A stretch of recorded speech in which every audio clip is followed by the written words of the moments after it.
WHCS Channel 29 presents Eastern Regional Championship Division 6 High School Football.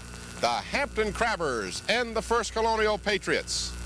From Kellam High School in Virginia Beach, this is Tim Cole with Bob Hintz and A.G. Womble. Welcome to tonight's game between the Hampton Crabbers, 9-1, and the First Colonial Patriots, 10-0. And Bob, we should have one terrific ball game. Oh, Tim, this is going to be an excellent ball game. Anytime you get to the finals of the regionals, and now you're talking about the next step is you got the semis of the state and the state finals, you've got two tremendous teams. One is undefeated in First Colonial. They've only been tested twice, once by Bayside and last week by good Kempsville team. Hampton on the other side, they lost their first game to a very good Tab team and then came back storming, shut out about 5 opponents. We've got two tremendous defensive teams, Tim, and I believe what's going to make the difference in tonight's ball game is who controls the line of scrimmage. They're both very quick, and this is one thing Hampton's going to have to contend with. First Colonial is a very fast team.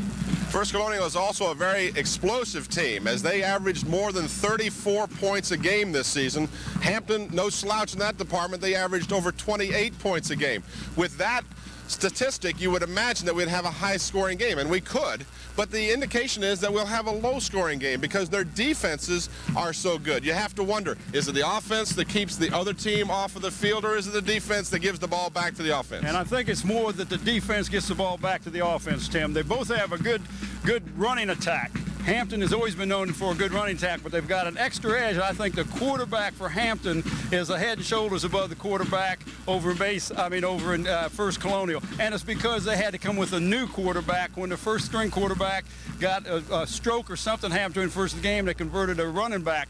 But Eric Hunter could be the difference in this ball game. He is an accurate passer. We have seen him go quite a few games before he threw an interception, and that could be the difference in tonight's ball game. Well, as statistics will prove out, Jeff Rust, the quarterback for First Colonial, did have an exceptional year. He is a converted fullback, and he was not the plan of attack to begin with, but he certainly did the job very well for First Colonial, and we'll see a lot of him tonight. The question is, can Hampton stop the explosive First Colonial team? And, of course, the question on the other side is just about the same. I think we're going to see one whale of a football game. We'll be back with starting lineups, but first, A.G. Womble had a chance to talk to the opposing coaches. All right, we got Coach Mike Smith. Mike, what do you expect from First Colonial tonight? Well, they're a very good offensive football team. They execute exceptionally well. Play good defense, so I would expect they're going to be tough. All right, they've been averaging about 35 or 30 to 35 a game. Do you think y'all do anything special on defense this week? Oh, nothing special, you know. We play the same defense we always play and just make adjustments of what they're doing. But they're a very good offensive football team, and just have to wait and see what's like at the end of the game. Thanksgiving week, is that a short practice week, or how'd practice go this week, Coach? No, practice went well, you know. We've practiced first 3 days. We had to go under lights because of the darkness coming in so early, and then Thanksgiving morning we had a good practice. Went in and looked at film this morning, so we've had a good week of practice. Coach, 4 years in a row, Eastern District champ. Let's make it number 5 tonight. Yeah, we're sure going to try. All right, good luck to you. Coach Mike Smith. All right, we have First Colonial coach Frank Webster. And Coach, what about this Crabber team tonight? What do you expect from them? Excellent football team. We expect a tough defensive football team and a team that can throw the ball and run the ball pretty well. So we're expecting a tough game. All right, you've scored about 30, 35 points a game all year. Are you going to score that many tonight? We're going to have to do well to score that many against Hampton's defense. They've shut out 5 people this year, and they don't give up many points. I think they've only given up about 48 all year. So we'll have a tough time scoring. We hope we can. We hope we can score our average. If we do that, we got a good chance to win. Okay, Coach, good luck to you tonight. Thank you very much. All right, Coach Frank Webster. Tim Cole with Bob Hintz. We're just about set to have the playing of the national anthem.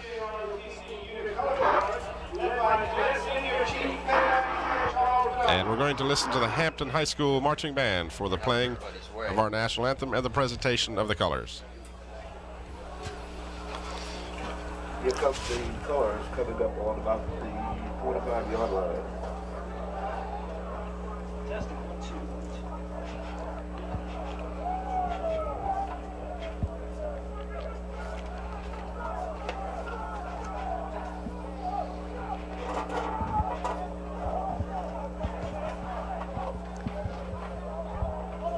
That should be best with your colors, though. I mean, with your brightness.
And we have had the playing of our national anthem. We're back at Kellum High School's field. The temperature at game time, 45 degrees. The wind is calm. And that's probably the only thing around here that is calm, Bob, because this game is getting fired up, and I am ready to roll. Oh, I am too, Tim. We were talking about when the teams are out there on the field, and they're trying to psych each other out, doing some different things. And it's a psych job, but the whole thing is going to boil down to in just a few minutes when they have the kickoff, and then they have to square away. You know, I look out there and I see a Hampton team that comes out, looks like they're, you know, the worker. He's going to go do his job. He's got a job to do. He's going to go out and do it. They don't look like they're overly excited, but yet I know that there's the juices are flowing inside. And I looked over on the other side and I'm watching First Colonial, and they were jumping up and down and fired up and all this other stuff. And maybe they'll just wear themselves out a little bit, Tim. I doubt it. We're going to run down the starting offensive and defensive lineups for you now, as you are looking at the Hampton Crabbers. They'll have the black pants, the white jerseys with the red numerals, and red helmets for tonight's game. They are 9-1. Their only loss, a well-documented 10-7 loss to the Tab Tigers in the opening game of this season. And we now have, I believe we're ready for the lineups for you.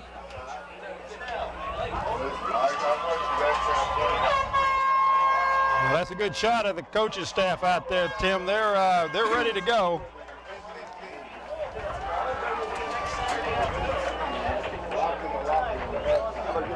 Well, we'll wait for a minute before we get into those lineups as you're watching the first string. While I'm talking about lineups, Bob, there is a change to the Hampton lineup, and here we go. This is the defense for the Crabbers. I'll get to that change in the offense. Why don't you go ahead and run down the defensive starters? Okay, we have Draper and Lawrence at the defensive guards for the Crabbers, Wilson and Mohamed Carlos at the tackles. We got Slade and Press at the defensive ends. We got two good linebackers, Jamie Patterson and Andre Billups. The corners are Tony Hyman and Lassiter, and a good safety in Kenny Owens. An excellent safety in Kenny Owens. Of course, Owens selected to the All-Peninsula and All-Eastern District team. And now on the other side of the coin for the Crabbers on offense, they're led at quarterback by Eric Hunter.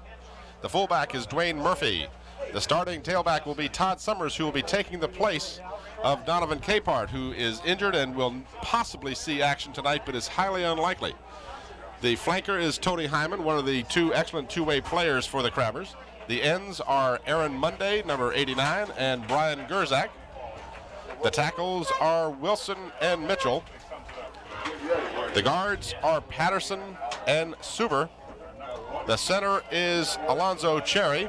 The tailback listed there is Donovan Capehart, but he is highly suspect tonight. And the kicker is Bailey.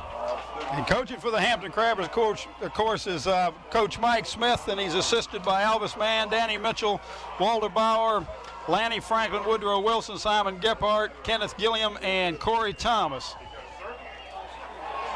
Now for the First Colonial Patriots. They are the blue-clad team, and on offense, they are led at tackles by Gill and Miller. The guards, Franks and Henry. The center is Fullahan. The ends are Brockett and Creekmore. The quarterback, the Jeff Rust, the converted running back. The fullback is Woodhouse. The halfback is Hines. The other running back is Joyner. And the punter is Blaylock. And starting on defense for the Patriots tonight. At defensive ends, we have Payne and Wilson. At the defensive tackles, Fifield and Ratliff. At nose guards, that should be Vickery. Instead of Vickery, it's Vickery. At linebackers, we have Smith and Woodhouse. At the safety positions, Joyner and Steverson. And at the cornerbacks, Miles and Brockett. And they are coached, the First Colonial team, by Frank Webster in his 22nd year at First Colonial, 29th year of coaching. The assistant coaches are Fred Brighton, Joshua Darden, Norby Wilson, Ralph Roberts, and Sam Scarborough. And we are going to have the captains from both teams meeting at the center of the field momentarily. The officials for tonight's game, and I'm told, unless I'm told otherwise, we're going to have a microphone on the referee tonight, who will be Kenny Self. The umpire will be Don Hurst. The head linesman is Barry Lippincott. The line judge, Richard Rawls, and the back judge is Jimmy Young. And you can see them there on the screen, Tim, and we're getting a good look at the Hampton Crabber sideline. Now, we're on the other side of the field from the Crabbers because they are the visiting team here tonight, Tim. The Hampton Crabbers, if we can take a moment and talk a little further as we're waiting for the meeting at the center of the field with the officials and the co-captains.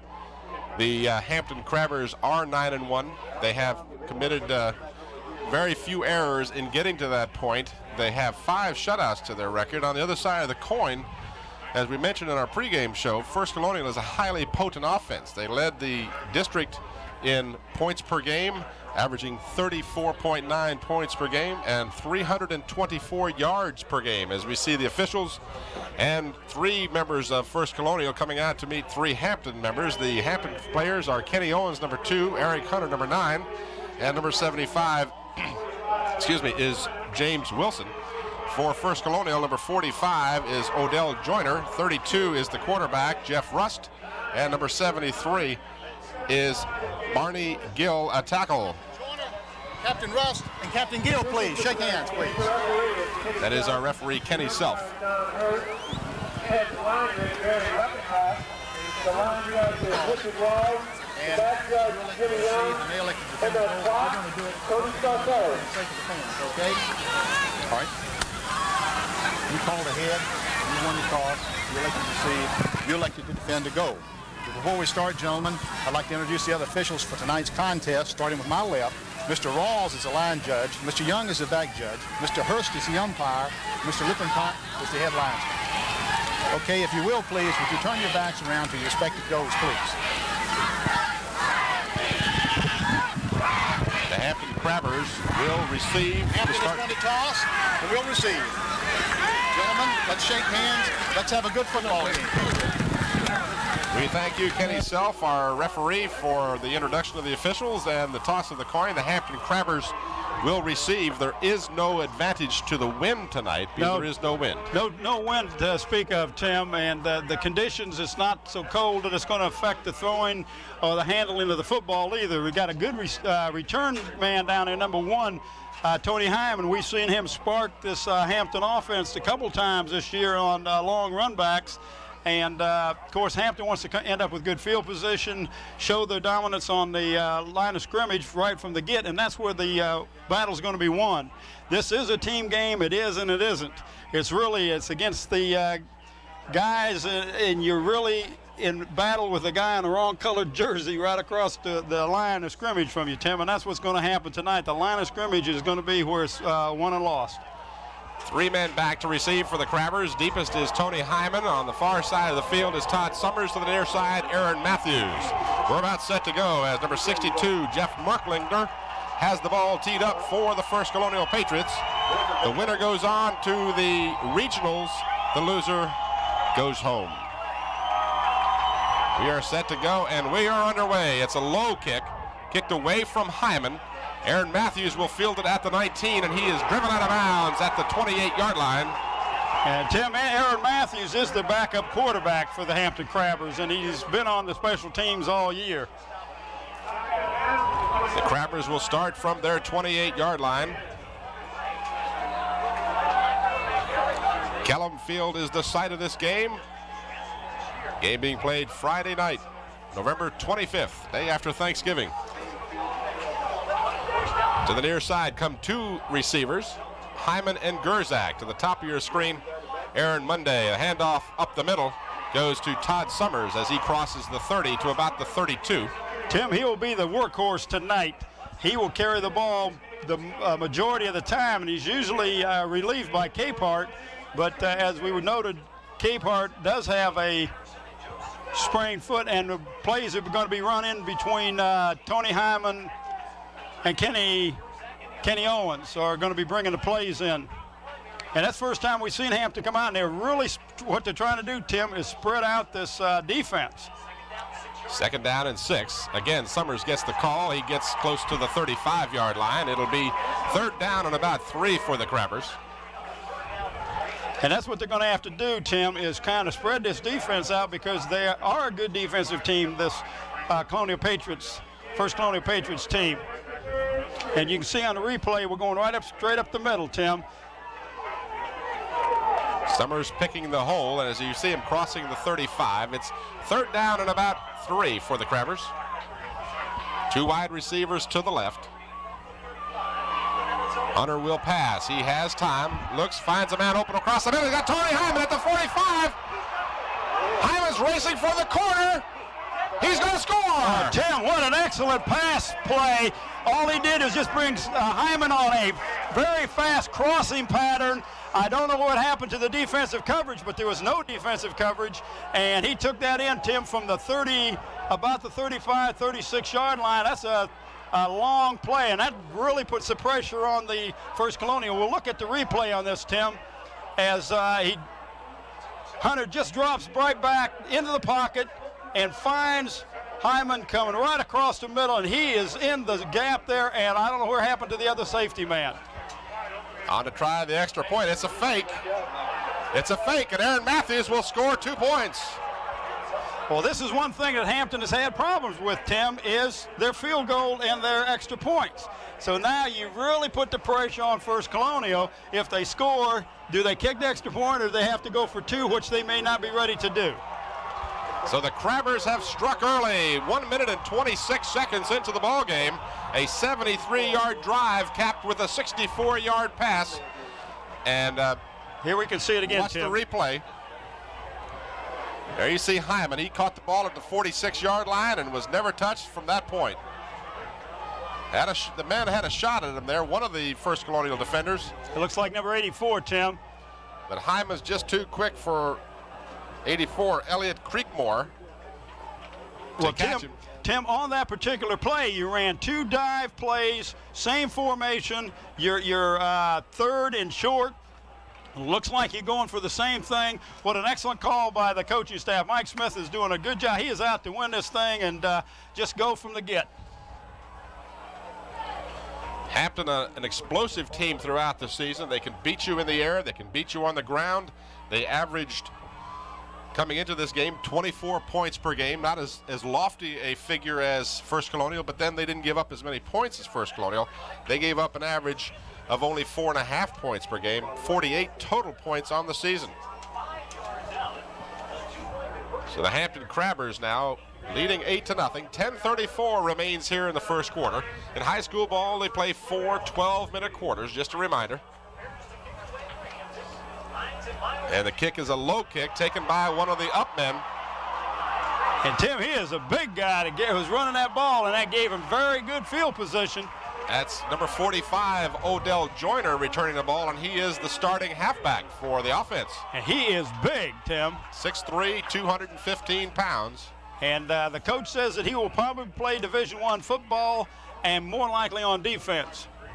But he does play both ways. First Colonial will be led by Jeff Rust, who was a fullback coming into this season. As Bob mentioned during the pregame show, he was forced into duty after the starting quarterback was stricken with a stroke. From their 43, man in motion to the near side, gets the handoff. Looking for a block, he gets one as he crosses midfield into Hampton territory. That's number 33, Jayton Hines. Well, Tim, you're going to see a lot of that from First Colonial. They're going to set up, they're going to split the 2 ends out. They look like flankers, and it's like almost like a double wing, the old double wing that used to Hampton used to play years ago when Eason was coaching, and put a man in motion, pitch him the ball. Now you got blockers out in front of him, and here you see it. He cuts inside nicely on number 60 of Hampton. That's Kenny Robinson. And a good block on the outside. A pickup of about 9 yards. It's 2nd down and 1. Inside handoff again to Hines, and he gets the first down at the Hampton 44. Hey, Tim, if you notice how they're lined up, they've got the 2 split ends, and then they put the 2 halfbacks, and they turn them in at a 45-degree angle facing, and then they can go in motion from either way. And, of course, it's an explosive offense, as we have noticed that First Colonial scores a lot of points. Here you see on the replay, Hines on the inside handoff. And that's a misdirection and almost like a reverse, Tim. At the Hampton 44, first down. Jeff Rust at quarterback, man in motion. First man through gets the handoff, and he's got good yardage. That's 41, Sean Woodhouse. And he's down close to another first down for the Patriots. Well, they are just beating Hampton off the ball. The offensive line is just beating the Crabbers off the line, Tim. That was a 10-yard pickup. Watch the replay. First man through. Sean Woodhouse. He scored the winning touchdown last week in a hard-fought one-point victory over Kempsville for these Patriots. First down at the Hampton 34. In motion is Woodhouse to the right side. No one out there for the Crabbers. Tim, they have got excellent speed. This Patriot team, they've got excellent speed.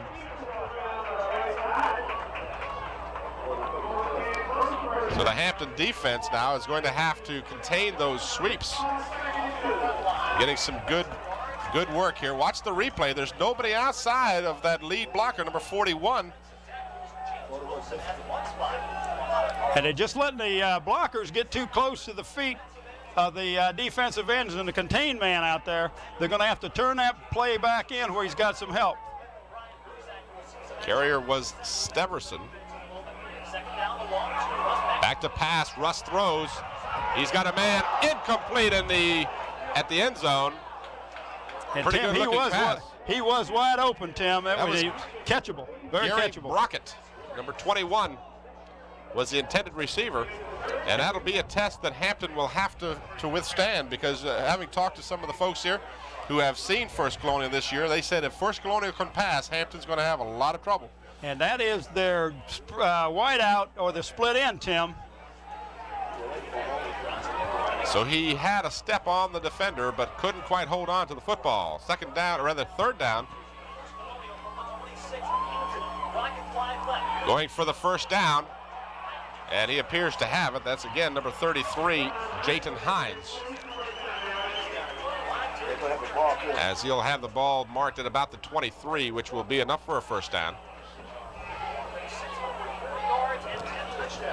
Well, now the officials want to take a look at it. No, they marked it, Tim. And here we can see on the replay, it's just a power move, and he makes contact at the line of scrimmage, but he's got enough speed going ahead that he just drove the tackler back about 1.5 yards, 2 yards, and that's what picked up that first down. So the Patriots register their third first down of the ball game, and now they are in a threatening position at the Hampton 23. In motion is Hines. He gets the handoff. Hampton trying to seal that play. He crosses the 20. The ball comes loose. And who has the ball? Hampton, number 41 for Hampton, got the ball, Tim. That would be Michael Slade, who had a really good ball game against Norview last week. Hampton defeated Norview 20-7 to get to this point. We're going to watch the replay here. Tim, he's got 2 or 3 blockers out in front of him, but this is a Hampton turn the play in, what he's supposed to do. He's hit right there, and the ball comes loose. You can see the ball is coming loose before he ever goes down. And then, of course, 2 or 3 Hampton people had a chance for it. You see Slade at the top of your screen coming in, number 41. And he's kind of picking his time there. Well, he's going to end up with the ball. There he is. Good coverage, guys. So the Crabbers get the ball on the turnover at the 14-yard line. Eric Hunter, the quarterback, gives to Todd Summers. He gets a yard, maybe 1.5 yards. Todd Summers will see a lot of duty tonight as Donovan Capehart is injured and very likely will not play. I'm told that he is the only Hampton player that is suffering any injuries whatsoever. The rest of the squad is very healthy. Tim, look how far back they dropped their safety man. They have a safety man that's got to be 5, 10, 15, 25 yards from the line of scrimmage. Hampton is going to take a timeout with 7:08 remaining. If you just joined us, Hampton struck early as Eric Hunter threw a 64-yard touchdown pass to Tony Hyman, and then Aaron Matthews, the backup quarterback, the holder for extra points, faked everybody out and went the opposite direction and got the 2-point conversion. There you see Mike Smith walking into the Hampton huddle. Tim, on that 2-point conversion, Matthews had 2 open receivers in the end zone, but why run it when there's nobody there to stop you and you don't have to worry about him not catching the ball? That was excellent call. Those of you that may not recall whether Hampton had ever played First Colonial, they have met on 3 occasions. The first time they met Is this what you're going to tell me about? No, I got better stuff than this. Okay. First time they met was in 1971, and it was Mike Smith's inaugural year with the Crabbers, and he was defeated by First Colonial 23-13. Watch the replay again. You'll see that fumble recovery by the Crabbers. Now, the next year, in 1972, Hampton met First Colonial again. There you see the ball popping loose. And that game, Mike Smith got revenge, 24-0. And then the last time that these two teams met, and all of these, I might add, have been during Eastern Regional play, they defeated this First Colonial team 27-19 in 1981. So Mike's got a 2-1. Okay. I knew you'd get to it. Looking to make it 3-1. Second down and 9 for the Crabbers from the 15. Hunter back to pass. Again has some time. Now is forced out of the pocket. Has no one really open downfield. He's going to be sacked back at the 10-yard line. Hunter looked down and saw Hyman downfield, but Hyman was well covered, and Hunter wisely just ate the football. And Tim, he was running to his left, which makes it much tougher to throw that ball when you're right-handed. Watch the replay. And we want to say thanks to Joe Lewis for this excellent replay that we're having tonight. You know, let's talk about this. The fact that he just couldn't find anybody open. He had to eat the football, and closing very quickly was Dion Wilson, number 53 for First Colonial. And Eric Hunter, in his senior year at Hampton, now has the wiseness and wisdom of a quarterback to know when not to throw the football. Oh, that's true. They're going to play like a bump and run, Tim. They put men right up on a play a man-to-man, but he's got a safety man all the way back. And we have a delay of game charge against the Crabbers. They were too slow getting up there and getting that play called, and that makes it really long now, Tim. 3rd and about 19.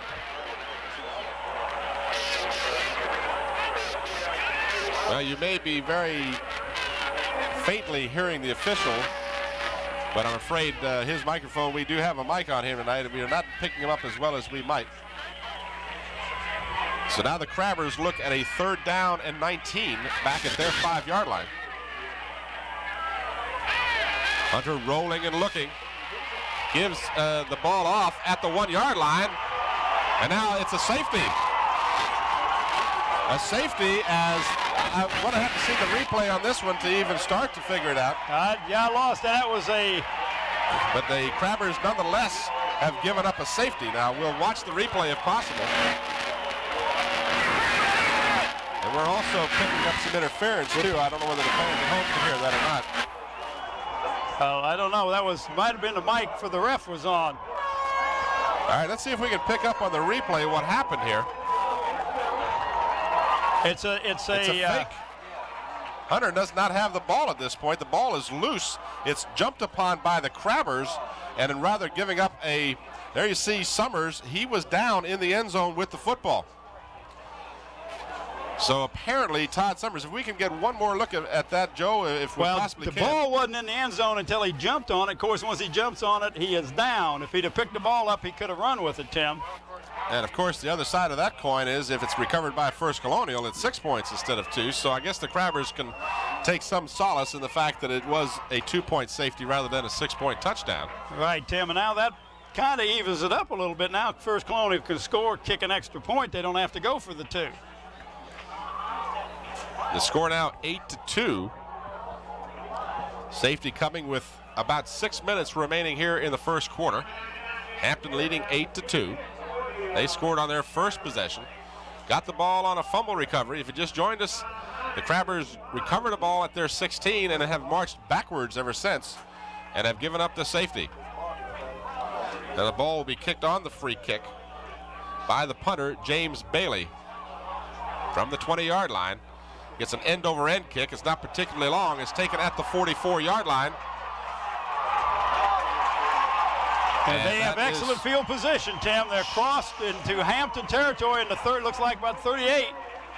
Sean Woodhouse returning that punt. I should say free kick. It could have been place kicked, but it was in fact punted by Bailey. And that punt was a little low. I think in retrospect, if they had it to do over again, he might have wanted to get his team some downfield coverage.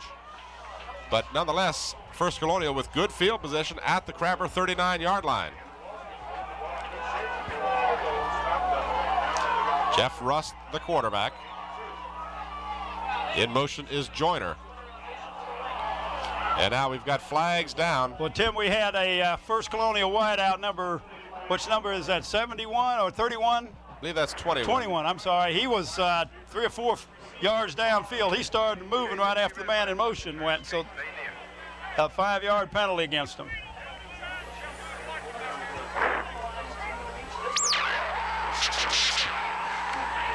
Okay, y'all get back behind the line now. Y'all got us out on the field. Okay. Behind the line. I'm not sure the referee's got the mic on. Somebody's got it on. Nonetheless, the penalty is assessed to First Colonial, so it backs them up 5 yards. It's 1st and 15 at the Hampton 44-yard line. Again, a man in motion.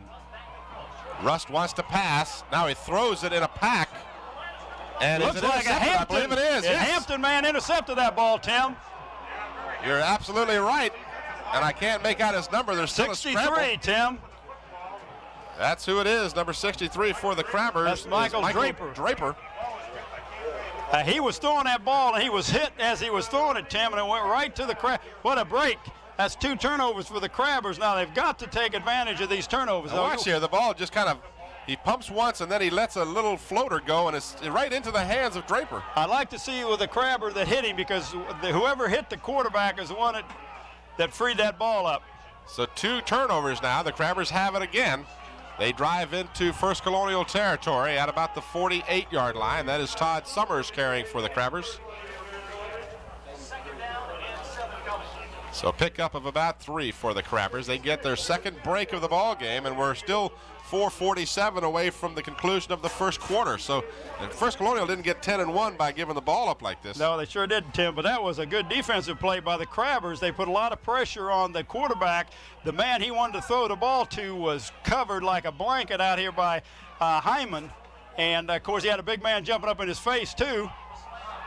Quick slant in for Aaron Monday goes in. And there's a penalty, Tim. Flag comes down a little bit late, but we'll see who this call will go against.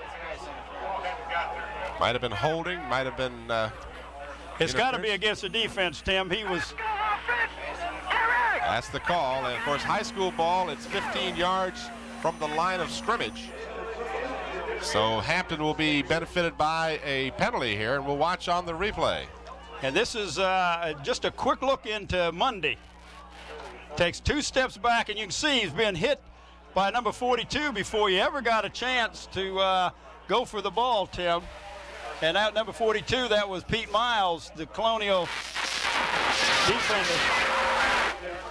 We've got a problem with that mic down there. I don't know what it is, but we got a definite problem. It has worked so well in the past, but not sure tonight. Has. Now, as long as everything else works, that's okay too. So the Crabbers have a first down at the First Colonial 32-yard line. Summers up the middle. And Tim, he is a tough little runner, and I call him little because he's not. Well, he's not real tall, but I tell you, he's one of the tougher runners in the district. He's 180 pounds. He's really stocky and well built. He runs low to the ground, and he's hard to bring down, but he is a real tough runner. Kevin Ratliff, number 77, made the stop on Summers. Summers picked up about 6. Call it 2nd down and 4 for the Crabbers. 3:57, the clock moving here. Now the clock is stopped as the officials are signaling a timeout for the Crabbers. Well, Tim, they had to do it. It's going to be another 5-yard penalty. They're having trouble getting the plays in, and I don't know if it's because the shuttle system or maybe they use new players to bring the plays in, but I'm sure they've used Hyman and Owens before, and we have seen them use a lot of time. Excuse me, Capehart and Summers, so I don't know if that's the problem or not. There you see some of the overflow crowd here at Kellum High School. They have the stands filled and people standing around. This is very reminiscent of a game we did here a couple of years ago between Hampton and Kempsville. That's true. The Kempsville Chiefs, a game that Hampton won.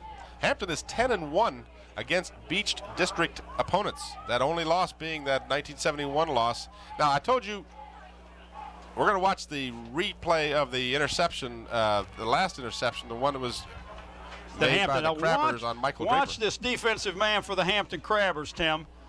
He'll get right in. He'll jump up in the air. Number 4, no, he is. Now watch him jump up in the air and block the view right there. And as he does that, he is hit hard, and the ball just comes loose and right into Draper's hands. What an excellent defensive play by the Crabbers. Again, we remind you it's 2nd down and 4 at the 26-yard line. Straight up, there we go. Down to the 1-yard line. And that's Murphy, Tim. Isn't it? Number 43 for the Hampton Crabbers. Dwayne Murphy. And he'd been giving it all night to Summers, and all of a sudden he gives it to Murphy, and boom, he popped through that. Watch the replay, Tim, once he gets past the initial line of scrimmage. Dwayne Murphy with a 25-yard gainer. He looks like he's hurt. What a hurt. great camera work. That's our main man, Sam Jr. down there on the sidelines. We're 1st and goal for the Crabbers, leading by the score of 8-2. 3:33 remains here as Hunter keeps no signal as of yet. A little pushing and shoving after the play is over. No flag, I might add. And at this point, no signal of a touchdown. So I would assume that Hunter did not break the plane of the goal line. Well, all that's got to break the plane, Tim, is the ball. Apparently it did not, because they've marked it just inches shy of the goal line. So it's 2nd down and goal now. And I look for him to just do another quarterback sneak, because Mr. Eric Hunter is a big, strong lad. Let's see if we can see it from this angle, right down there in the end zone. Hunter takes it in, touchdown. So the Hampton Crabbers get a 1-yard touchdown from Eric Hunter. And it was an excellent setup to that touchdown. Was an excellent run by Mr. Murphy, Tim. I don't know how many yards he had on that. It had to be at least 25 yards. Very good. I knew you had it from Jerry Z. Jerry the Z giving us all of these stats. Watch the replay now. This is the touchdown. Hunter over center. Big 6'5" Hunter. He's hit and hit hard, but his second effort, he lunges across the goal line. There you see him. Good camera work, guys. And now we're going for 2, Tim. Well, now the Crabbers have called their 3rd time out of the first half, and we still have 2:52 left in the first quarter. Time of possession, 2 minutes and 26 seconds, 52 yards the play, 5 plays, capped by the 1-yard plunge by Hunter, but certainly aided by the 15-yard pass interference call and, of course, the 25-yard run by Dwayne Murphy. Tim, I don't want to dwell on this timeout situation. Hampton Crabbers have no more timeouts, but that was a wise call right there. If you're not sure what you were doing, this is a very important 2-point conversion now. If you get this 2-point conversion, now you're putting pressure back on Colonial if they do score a touchdown. So even though you've taken your last timeout, you just got to go with the flow, because this is a very important conversion situation. Hunter on the season, as you saw him score the touchdown, passing-wise, he was 44 of 96 during the regular season, just 4 interceptions, and that first interception didn't come until about the 4th game of the year. And he also rushed for 223 yards. I don't have much of a chance to talk to Eric Hunter, but I would imagine if he could talk about his game, he would be more pleased with the fact that he was 200 yards plus rushing this year, while he was minus 7 yards rushing last year. So a big turnaround for him in that department. Well, he's got a year's experience too, Tim, which has got a lot to do with it, I'm sure. Murphy and Summers are in the backfield with Hunter, as they will be going for 2. Handoff comes to Summers, and Summers is not going to get in. So a good defensive effort by First Colonial denies Todd Summers the 2-point conversion. And one of the Crabbers comes up limping there. That's number 66. And that's John Mitchell Jr. for the Crabbers. And here's the touchdown where Hunter just extra effort got the ball across that goal line. Well, nonetheless, the Crabbers now have 14 points, and that's as much just the same as, of course, scoring your 1-point conversion, so they haven't really lost a lot there. But like you said, it's still going to take 2 touchdowns for First Colonial to get back in this ballgame. Absolutely, Tim. And I tell you what, the Hampton defense that's what's going to make the difference this ball game. We talked about it earlier. This probably would be a low-scoring game, and it doesn't look like it's going to be with 16 points scored in the first quarter. But we were just mooned. You know that, don't you? We were just mooned. Yeah, didn't you? I missed the gorgeous shot of the moon here, almost a full moon. Not what you were thinking now, see? I know where your mind is. Well, I was paying attention to what I was trying to say. I'm sorry, I didn't mean to interrupt you. Yes, I lost my train of thought. What were we doing? We're kicking the ball off. The Hampton defense is doing a job. What am I talking about? That's right. Charles McAdams is kicking now. This is a change. We haven't seen Charles McAdams kick off very much this year for the Crabbers. This has been the weak point of the Hampton Crabbers all year long, has been their kicking game. This is Joyner taking the ball at the First Colonial 20. He had a seam, and he almost went all the way. A tackle by Tony Hyman of the Crabbers prevents a run back. It sure does. This may not be news, but last week, Hines returned the opening kickoff of that game with Kempsville, 87 yards for a touchdown.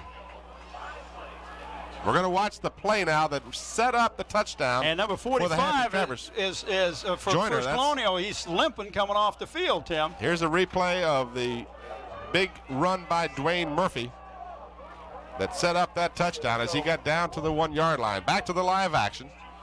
In motion is Hines. Hand off to the first man as he bowls his way through and is still going. What a second effort. And we got a flag on the play, Tim. Sean Woodhouse, who would not be denied, and now a flag is down. And the flag is back at the line of scrimmage. And it looks like it's going to be holding against the First Colonial Patriots, Tim, which is going to be another big 10-yard. They're kind of their own enemy tonight. They've turned the ball over twice. They've got this penalty. They had an interference call on the drive for the touchdown.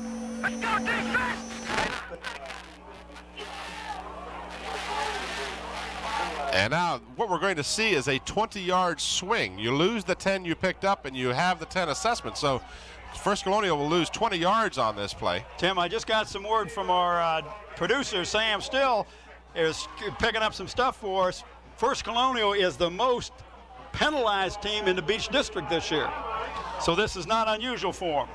It's 1st and 20 now for the Patriots. 2:14 remaining here in the first quarter. 14-2, Hampton on top. Joyner in motion gets, rather the handoff is to the first man through. And Tim, that's just almost like the old belly play or even the option play with the man in motion becoming the pitch man. That time he picked up, looked like maybe about 4 or 5 yards. That's number 41, Sean Woodhouse, who got the ball out to the 40, just across the 40. Well, this is going to put them in a real situation where they're going to have to pass the ball, Tim, if they don't pick up some real good yardage on this one. And this could be a passing situation. You got a second and what, 15? Second down and 15 is exactly correct. A 5-yard gain for Woodhouse. In motion is Hines. Russ still has the football. Passes and completes the pass at the 50-yard line down to the 48.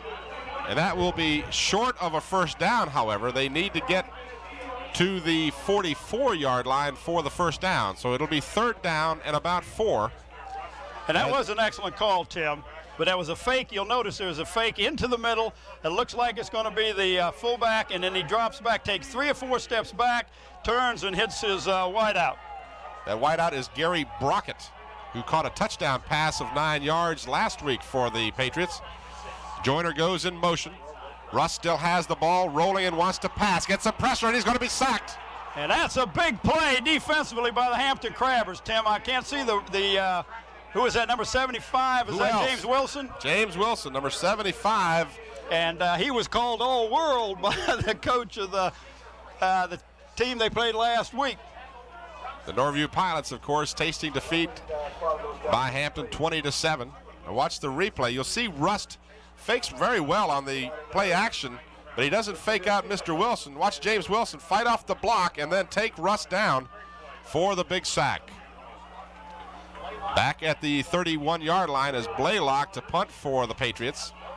Gets a low kick, and it takes a First Colonial bounce. Tony Hyman will not return this ball, so the Crabbers will have poor field position. They'll be starting from their 12, but they'll have the football as we will start the second quarter momentarily. While we have this break, I told you I had some scoop here. I'm waiting for the scoop, Tim. Let me see, first of all, let me go across the way. Before I get into that, let me go across the way to AG. AG, what you got for us? Hello, AG. Yeah, Tim, Bob. I think we got the cheerleaders coming over. They wanted to tell us something. Here you see a shot of AG on your screen. He's got bringing the cheerleaders over. What are your thoughts on the first quarter here? Oh, we're taking care of business, that's for sure. All right, what about this 14-point lead here? We're going to go all the way tonight? Of course, all the way, definitely. All the way. Have y'all been doing anything special this weekend preparing for this big game? Making lots of fun. Yeah, lots of fun. All right, any predictions on the outcome? Yeah, we're going to win. All right, good luck to y'all. Y'all doing a great job. Good luck. Tough job, AG, but someone's got to fire you up, Tim. We're going to show you a replay. If you joined us late, the only points scored against Hampton has been a safety, and this came on a fumble. The ball comes loose, and it's hard to pick up at first, but the ball is laying back in the end zone. And if we can carry that replay a little further, I'm not sure we have any further, but the ball was recovered by Todd Summers, who did so in the end zone, and thus caused the safety to be charged against the Crabbers. So it's 14-2. Excuse me, Tim. You saw the end of it that time, and there's a good shot. Go ahead and give us a scoop, Tim. Oh, I don't have time. Camera was on you, Tim. This is going to take a long time here. There's no scoop, but I've got my calculator out here this afternoon. I'll tell you about that in a minute. Crabbers setting up 1st and 10 from their 11-yard line. Hunter gives to Todd Summers. Summers tries to cut inside. He's hit, and a flag is down at the 15-yard line. Let's see what the call might be here. Joyner in on the stop of Summers. Call is going to be a holding call against Hampton. So they picked up 5, so needless to say, I'm sure First Colonial will take the penalty. Oh, here's yeah. Here's that thing I got for you, okay? Now, they had no common opponents, did Hampton and First Colonial. That's true. But Norview beat Bayside by 2 points. Okay. You got to follow me on this now. All right. First Colonial beat Bayside by 3 points. Hampton beat Norview by 13 points. Goes to show that none of this means anything. Now, wait a minute, I can go even further with this nothing. I'm getting a headache. Go ahead. Then First Colonial beat Green Run. According to those first statistics, Hampton beat the team that beat First Colonial, so therefore they should beat First Colonial. Okay? I got you so But far. on the other side of the coin, First Colonial beat Green Run 35-14, but Norview was beaten. I'll get back to that. I haven't got time here. After the penalty assessment, straight ahead handoff for the Crabbers. I'm going to finish this. I'll get it over with. This is nonsense I worked on this afternoon. Norview beat Bayside by 2. First Colonial beat Bayside by 3. But Hampton beat Norview. So if the common games between Norview and First Colonial were similar, then Hampton was beaten Norview. Now, wait a minute. I'll carry this first. I swear you have this worked out, Tim. I do. And you just can't read your own writing. Then First Colonial beat Green Run. Green Run beat Norview. So that shouldn't make any sense at all, and it doesn't. All right. Hunter back to pass. Looking downfield, his intended receiver was tripped up. Aaron Monday was tripped up at the 30-yard line, much to the dismay of the First Colonial crowd, but 2 officials will call that play. Oh, Tim, he was breaking towards the ball, and he got tripped. It was an unintentional thing, but that's going to be a big goal for the Hampton because that'll give them a first down because they were second. They were second and 11, and now it should be a first down, 15-yarder. I have one more part of this trilogy. So watch this thing if we can see it. And we won't be able to see. We'll just see in the pass, and we won't be able to see the actual foul. But you can see Monday's laying down. Can I finish this? I won't bore you. I wish you would. I'm on pins and needles. Norview beat Granby by 30 points, and First Colonial beat Granby by 31 points. Okay. So now, all that means, all this means is that Norview. The first quarter score should have been 14-2. And it was. Okay, well then you're right on target, Tim.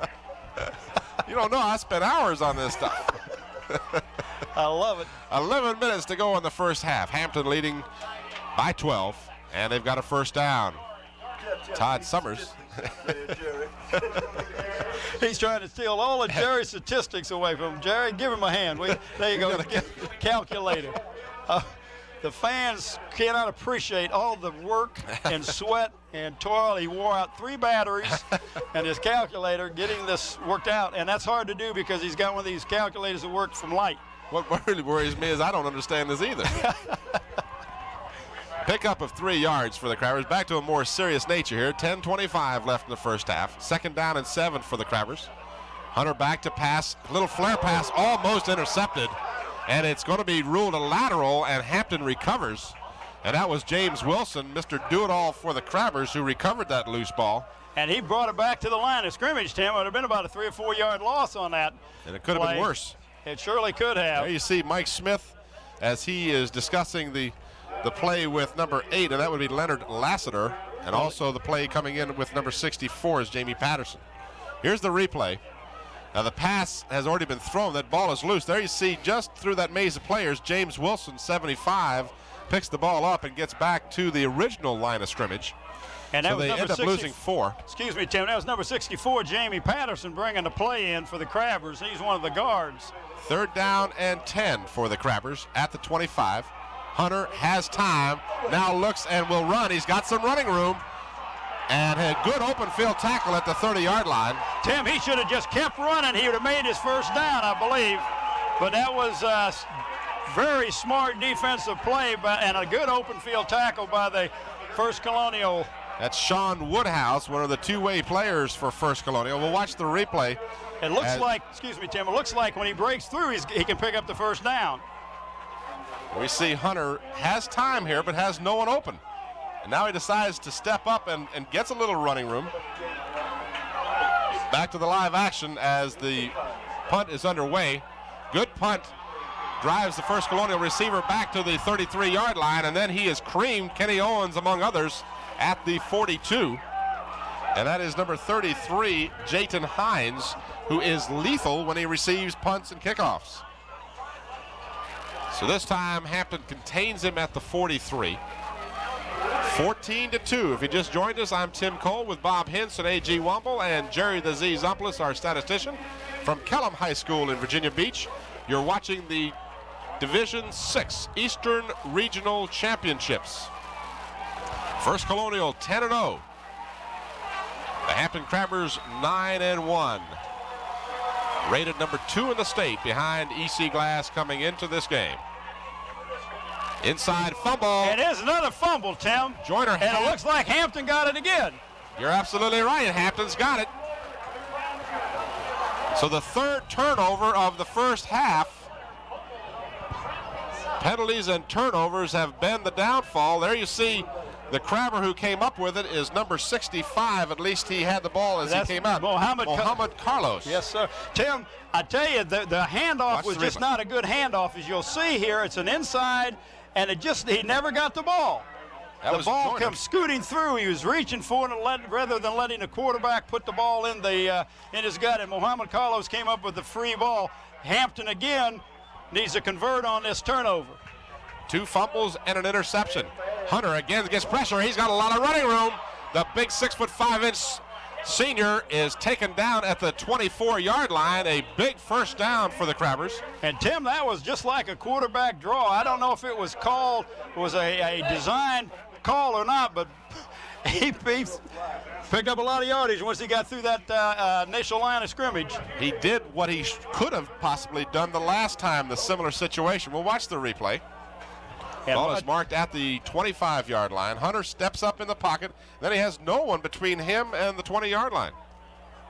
And Tim, we need to thank our slow motion guy in Joe Lewis. Does an excellent job on that slow motion for us and that instant replay.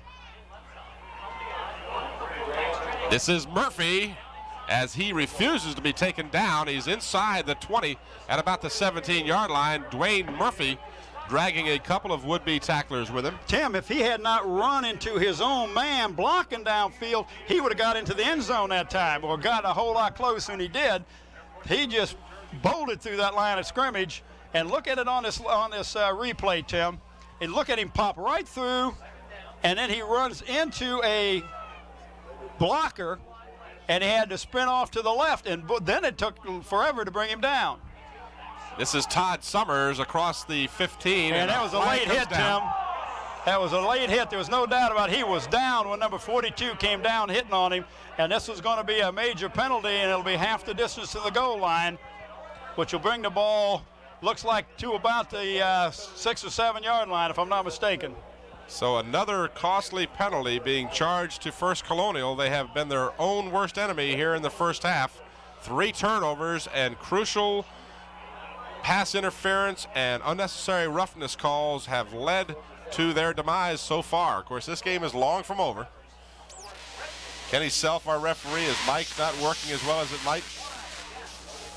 But we appreciate him cooperating with us, as all of the officials during the playoffs and regular season, once we got that mic working, have Tim, we got a 1st and goal from the 7. It looks like that's where the ball is spotted. And this will be a big, big touchdown for the Crabbers, where they can score down here, because you're really putting a lot of pressure on this First Colonial team. At the 7, 1st and goal. Hunter keeps it himself, and he is snowed under. And thrown for a loss, Tim. Back to the 10-yard line. Crabbers scored on their first possession, a 73-yard drive capped by a 64-yard pass from Eric Hunter to Tony Hyman. The Crabbers went for 2 and were successful, led 8-0. Then they gave up a safety and then returned with a touchdown of 1 yard by Eric Hunter, and the extra point try was again no good. And they lead 14-2. Hunter straight back to pass. Has some time now, has to scramble. And he throws in the end zone. He had a man open, but he couldn't quite get it to him. But that was an excellent pass, Tim, or he would have definitely been thrown for a big loss that time, clear back close to the 20-yard line. And that was a tough pass to throw because he was running to his left. Tony Hyman, number 1, was, Lassiter. Leonard Lassiter, number 8, was the intended receiver. Now watch this. This is the time sack. before. Here we go. Now this is the last play. This is from the 9 or 10. And you can see he steps back, there's nobody open, and he breaks it, and he's running to the left and does do a good job of turning his shoulders and squaring them open. Lassiter dove for the ball, but just couldn't come up with it. 3rd down and goal. This is Dwayne Murphy. Murphy, tough man to bring down, scrambles down to the 5 and is finally taken down. And somebody's helmet comes off, and that is Murphy's helmet that came off. And again, some words being exchanged as First Colonial is suffering some frustration here in the first half. There you see big number 76 for First Colonial. And he is big, 6'2", 290 is number 76. Here's the replay. Now this is the play before on the pass, Tim.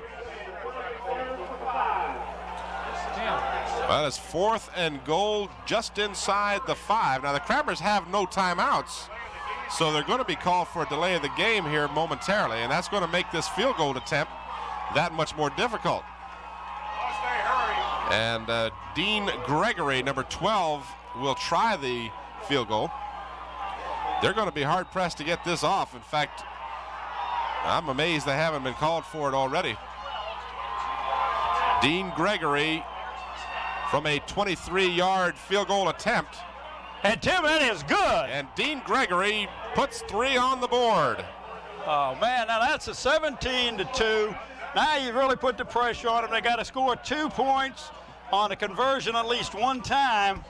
And Hampton's been hurt by the field goal all year long, but Dean Gregory did a good job, got the ball up very quick, Tim, and was accurate with it. But I'm like you. It seemed like they had forever to center that ball. I thought for sure they was going to get a 5-yard penalty. Really did. The Crabbers have used all of their first half timeouts, and it did appear that they used more than their share of time to get that snap off.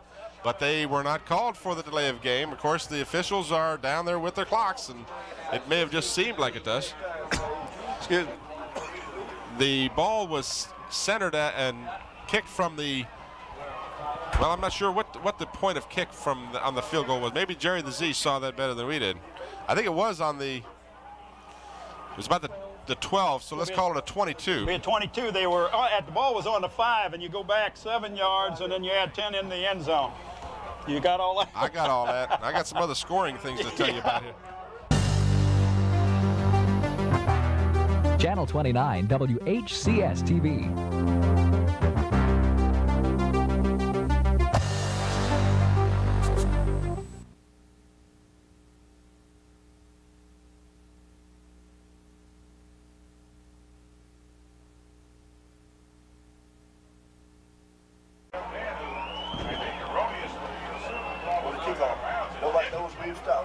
Okay, we had to replace tape here. What happened was the Crabbers kicked off and the ball looked like it was going to bound out of bounds, and in fact stayed in bounds and was at the very last second recovered by First Colonial at their 10-yard line. Now Rust keeps the ball and picks up about 6 as a swarm of Hampton tacklers are there. Now I understand we're going to have a replay of that kickoff, so you didn't lose anything. This is the replay. And Tim, this is a live ball, and the guy is hoping it goes out of bounds, and he just kind of gets away from it and said, okay, maybe it'll go out of bounds, and it doesn't. And if you don't jump on that ball, and look at who's going down there. Well, I'll tell you, Lassiter for Hampton almost got it. He was wanted that ball bad, Tim. And Jayton Hines, who is their premier returner, did alertly get that ball just a split second. Otherwise, that would be Hampton's ball. And I've been calling number 8, Leonard Lassiter. I've been calling him Kenny Owens all night, Tim, and I apologize to him. I'm excited. The play seemingly never to end as First Colonial really toughed it out. That ball carrier, number 41, Sean Woodhouse, would not come down. The Crabbers, who are sure tacklers to say the least, had a hard time bringing Mr. Woodhouse down. We'll see a replay and the fine second effort of Sean Woodhouse. Tim, you got to get to the feet, and they're not hitting him at the feet. And he just doesn't want to give it up. He just wasn't going to be stopped. But if you tackle the feet, take his ankles out, he's going down, and that's what they got to do. He got the first down for First Colonial. They have 4 first downs in the ball game. Well, it's 4 minutes to go, and they feel like they've got to get a score on the board, I'm sure, Tim. That's Woodhouse again getting the call, number 41. He's got 3 carries in the ball game for 26 yards. Joyner has yet to carry the ball. Hines has carried the ball 4 times for 23 yards. And Ronnie Steverson, number 31 for First Colonial, has carried 1 time for 8 yards. And guess where you're getting all those statistics? Right off the top of your head, too, right? Right off the top of my head, I'm telling you, it's amazing. Man, mine works like a calculator. Pickup of 6, second down and a long 4. Russ passes, completes for the first down across the 40 to about the 44. And now a late flag. Yeah, it was thrown on a Hampton man after he hit the receiver after he was out of bounds, Tim. So to this point, the Crabbers have played almost a flawless game, save for the safety that they allowed. And their mental errors have been absolutely non-existent. But we have a late call, a late flag rather, on the Crabbers. Kenny Self, the referee, will tell us it's a 15-yarder. Now here he's hit, Tim. He's out of bounds, and he gets hit again by number 60. And that was he was just over anxious that time, the Hampton defender, number 60. Kenny Robinson was the guilty party for the Crabbers. His aggressiveness is something most coaches will definitely forgive. But you don't want to give up some points here with just 3:17 left in the first half. No, you don't want to let them go into the locker room with any emphasis at all, Tim. First down, First Colonial. Rust concealing the football, has time, throws, and it is tipped away as over there was Kenny Owens and Lassiter. Lassiter almost come up with the ball, Tim. And another flag is down. This flag is in the Hampton secondary. It is an ineligible receiver downfield and called against First Colonial. And Tim, that may be loss of down also, if I'm not mistaken. We'll watch a replay of that last play, and you'll see Rust, who on the play action, fakes to Hines. Oh, yeah, there was a defender, number 64, was already downfield for the very good shot of Lassiter as he just tipped that ball. Well, if he hadn't tipped it, I believe Owens would have got it. But you don't know. Now, let's see what kind of a play we got here. The illegal receiver against them. No, it's not a loss of down, Tim. So it'll be first. I thought it was a bigger penalty or loss of down or something. I can't figure out why that. Why I'm thinking that. First and 15 now, back at the Hampton 46. Rust again has the football, tosses it out for Joyner. First time he's carried the ball, and Big Joyner gets to the 45. He was hit hard by Michael Slade, number 41 of the Crabbers. And Mike's really mad because he got away from him. But I tell you, half his size. Look at big Joyner, number 45. See, that doesn't make any difference. He figures I ought to be able to bring him down. I don't care how big he is. Well, that's why the Crabbers are winners, because they think positive. And they not only think, and they play bigger than they are, Tim. But Hampton Crabbers coaching staff does a good job. Shifting. Now watch as Slade here will hit. Hit him good, and Joyner just ran over him. Joyner's a horse. But he was falling down off of that initial tackle. Rust again has the football, and he's going to be stopped for no gain. Well, Tim, he's got to pass the ball if he's going to do anything. And another flag down as the air is being filled with penalty flags here in the waning moments of the first half. 2:20 remains in the first half. Unless this is a major penalty, which it is holding, they may decline it. But here I would take the 10 yards, move them back to the on the other side of the 50-yard line, because then you have a second and, what is that, Tim? 24? It would be, yeah, second and 24 exactly. Now that, looking my stats man's shoulder here, that's the 7th penalty for 67 yards against First Colonial in the first half.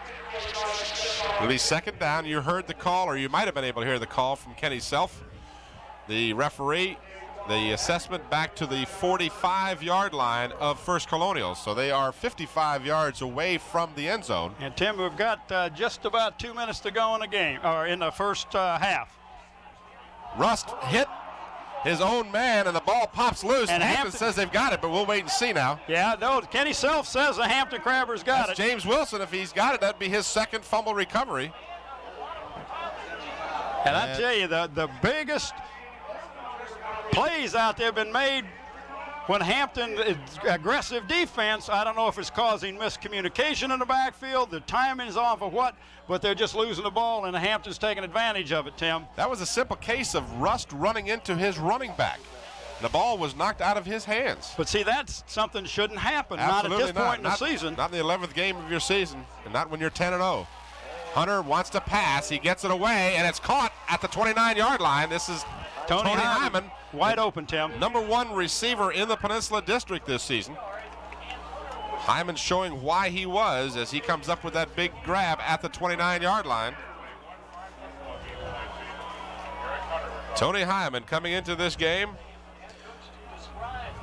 I should say he was second in the district. He was behind Mike Artis, an excellent receiver. Now watch this. He just does a slant pattern right across the middle, and he was wide open. Hunter was decked after he released the football, but there you see Hyman go back to the ball a little bit and make the catch. It's first down for the Crabbers at the First Colonial 29-yard line. Hunter again stays in the air. Throwing downfield. He's got a man open at the 5, but he just overthrew his intended receiver. And he was open, Leonard Tim. Lassiter, #8, out on the pattern. And he's the one that made that real gallant effort in the end zone when Hunter was scrambling on the last drive down. And here we see the replay. It's just a fake, and Mr. Todd Summers goes through, makes a good block. And you can see him open. This is the play before. Oh, I'm sorry, Tim. That was the play before. Coming into this game, Hunter was ranked 5th in the region in passing, and Rust of First Colonial was ranked 6th in the region. So 2 of the better quarterbacks in the area here. 44 out of 96 for Hunter. 861 yards on the regular season, just 4 INTs. Hunter has a man, had Hyman open and just rifled it right through his intended receiver's outstretched hand. 1:10 remains here in the first half. That took 5 seconds to run that play, Tim. First Colonial has coughed the ball up 4 times in the first half. 3 fumbles and an interception. Watch the replay. Hunter standing at his 39 just rifles the ball. Tim, he is, I mean, Hyman is wide open, but Mr. Hunter has got a strong, strong arm. Yeah, he needed to take a little off of that pass, and Hyman would be dancing in the end zone right now. Third down and 10 from the First Colonial 29. Pitch back to Aaron Matthews, who is the backup quarterback. He's going to throw to Eric Hunter at the 15-yard line, and Hunter will score. How about that, Tim? And that was an excellent call, because I was telling you about Aaron Matthews, how good this young man is going to be next year for the Crabbers. He threw that ball at an excellent, I bet that's the first time a quarterback's caught a touchdown pass in the regionals. What a play, as we'll watch the replay. Hunter wide open. He tosses the ball back to Matthews. Matthews looks away from Hunter and then is actually forced to run in that direction.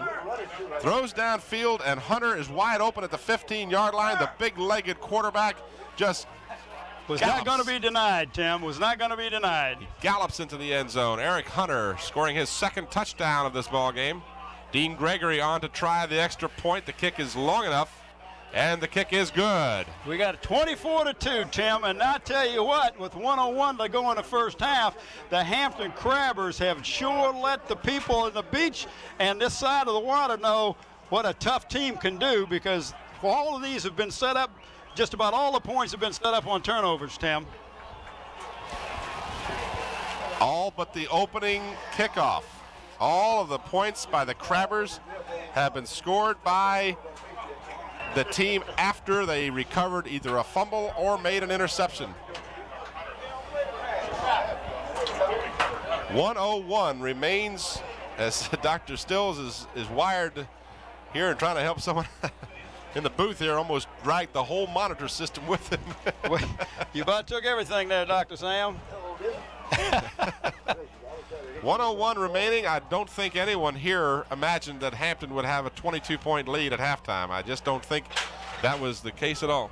I don't think so either, Tim. 1:09 the time of the drive, 43 yards, 4 plays. The top play, and they went nowhere on the first 3. 29-yard pass from Matthews to Hunter.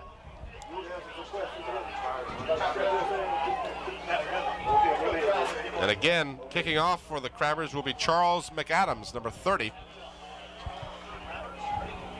Unless we had a number change I wasn't told about, Bob. McAdams had great success last time, kind of kicking it along the sidelines. This time, however, he kicks it out of bounds. Well, he'll be a 5-yard penalty, Tim, and then he'll kick it again. This time he'll kick it from the 35-yard line. Without being too premature about this statement, it would apply in either case. The winner of this game will face either Pulaski County or Fauquier County, which we saw a game last year played up there. Now, the winner of this game, yes, it was a terrible, terrible day. But if Hampton does, in fact, win this game, then they will host that game next weekend at Todd Stadium. Yes, they will, Tim. And Pulaski County, should they win, we'll be able to talk with Coach Kozlowski, who did go clear out to Pulaski and lose a heartbreaker in which a lot of people thinks he got cheated, that he should have won that game. And, of course, that would have put him in the playoffs. However, let's not put Hampton in that position yet. They've still got a whole half and a minute and 1 second to go before they need to concern themselves. And the last thing they need to do is let down against this tough First Colonial team. Well, Tim, I don't believe the Hampton Crabbers will. They're going to come back out. They're like the old blue-collar worker. He goes to work. He's got a job to do. Go out, they do the job, and we go home. I tell you what, I've seen a Hampton team play a lot since I've been in the Hampton school systems. This team does a good job. They listen to the coaches, and they do what the coaches staff tells them to do. Well, that's always been the trademark of the Hampton Crabbers, no question. 44 seconds, the clock moving, remaining here in the first half. In motion to the near side comes Joyner. This is Rust. Jeff Rust is able to get away from one Hampton tackler, but not another, as he's hit at the 34, and he'll be taken down. Tim, over for the Crabbers was 55, Jefferson Lawrence. Tim, if he hadn't have ducked, he'd have lost his head. He really would have. Crabber had a shot at him. I mean, he just blitzed from the defensive end positions. There you see Mike Smith and the rest of the Crabbers. Elvis Mann right there alongside him. And watch this defensive end come firing in here, Tim. Had he lowered it a little bit and not gone so high, he'd have really dropped him.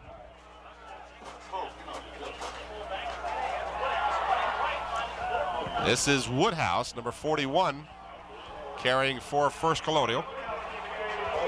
And that is the conclusion of the first half. AG, do you have some words of wisdom for us as we go into halftime?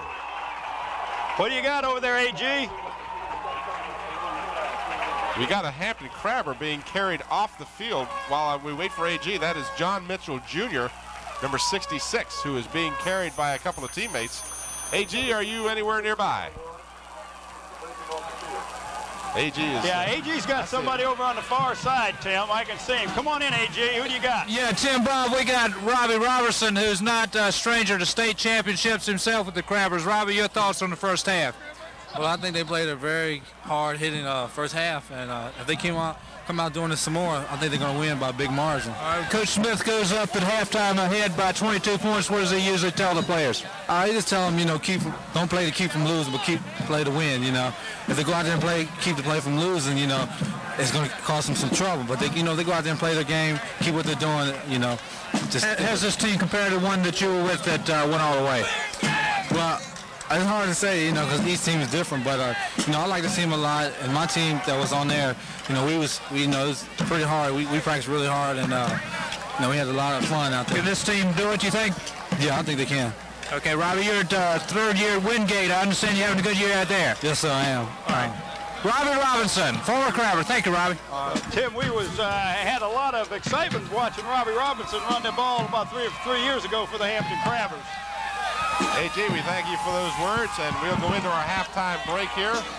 24 for the Hampton Crabbers, 2 points for First Colonial. We'll be back with third quarter action and first half statistics, but first let's take a brief timeout.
Tim Cole, Bob Hintz, A.G. Womble, and a guest commentator here as we get ready to start the second half, Mike Horton, the defensive coordinator for Kecoughtan High School.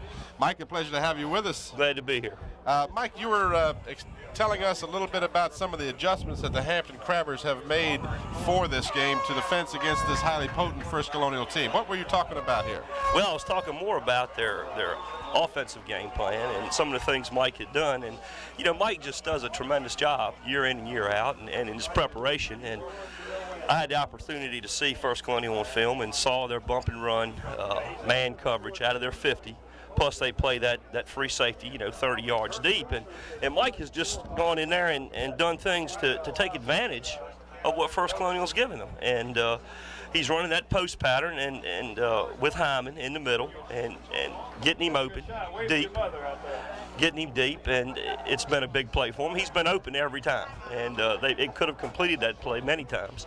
Also, when you got that man coverage like they're playing, you'll see that he ran that quarterback draw, which he had mentioned to me. I had the opportunity to talk to him a little bit Wednesday. And when they get into the draw, each linebacker is playing a back. So he just sent one back one way and one back the other way and then dropped Hunter back. And when he broke up the middle, of course, there was nobody there. Mike, is your cooperation and your participation in this indicative of the cooperation that is exhibited when a Peninsula team gets into the regional playoffs? Do we have other people from other Peninsula schools helping Mike Smith in this situation whenever asked? I think that the Hampton City coaches would do anything to help any Hampton school. I think there's no doubt about that.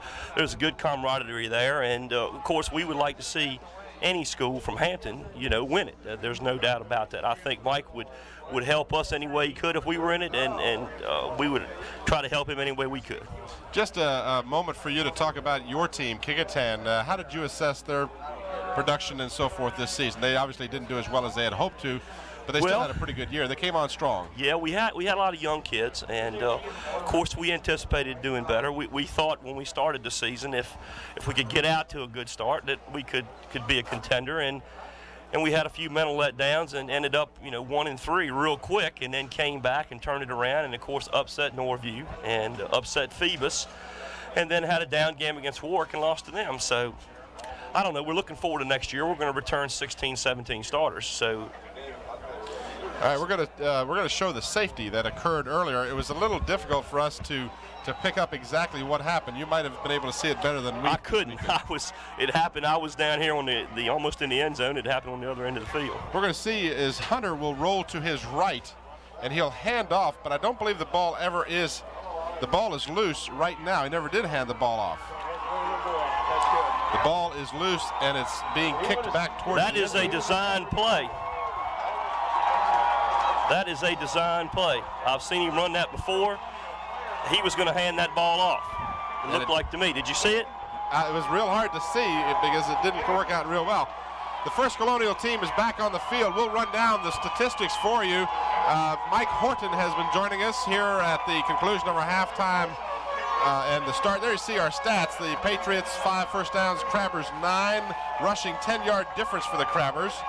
Passing yardage, the Crabbers with 107, and Hunter on the receiving end of 29 of those. Patriots only 23 yards passing. Total yards decidedly in the favor of the Crabbers, 24-2, and we are underway. We'll finish up those stats for you in just a moment.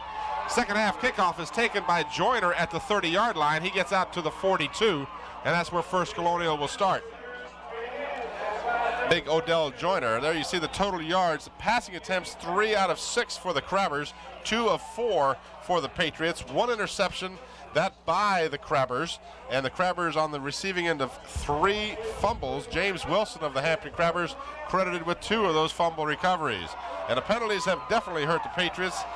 As you saw, there's 7 penalties for 67 yards in the first half.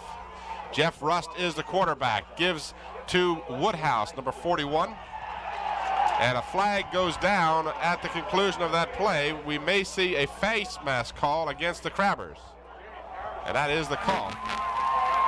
So the Crabbers, excuse me, go ahead, Mike. When you see them getting what they call run and shoot, and they've got that double wing, when they go to motion, you'll see Hampton shifting down with them. And when he comes down, he's shifting down. There's not so much, once they go to that motion, there's not so much they can run to the backside. So they can tighten that back down to the inside. And that's what he's doing. Well, we can barely discern what referee Kenny Self said, but the call was a face mask call against the Crabbers. So the Crabbers start the second half, giving up a big penalty, and First Colonial is at the Hampton 41-yard line. Inside handoff down to about the 36. I'll tell you, I felt like in the first half that First Colonial was able to move the football against Hampton. And the turnovers and the things Hampton was able to do offensively is really just taking First Colonial out of the game. And I mean, they've taken them out of their game plan. They have exactly that. And Hampton, being opportunistic as they always are, scored 3 times on 3 of those 4 turnovers. That's exactly right. Pickup of about 5, second down and 5.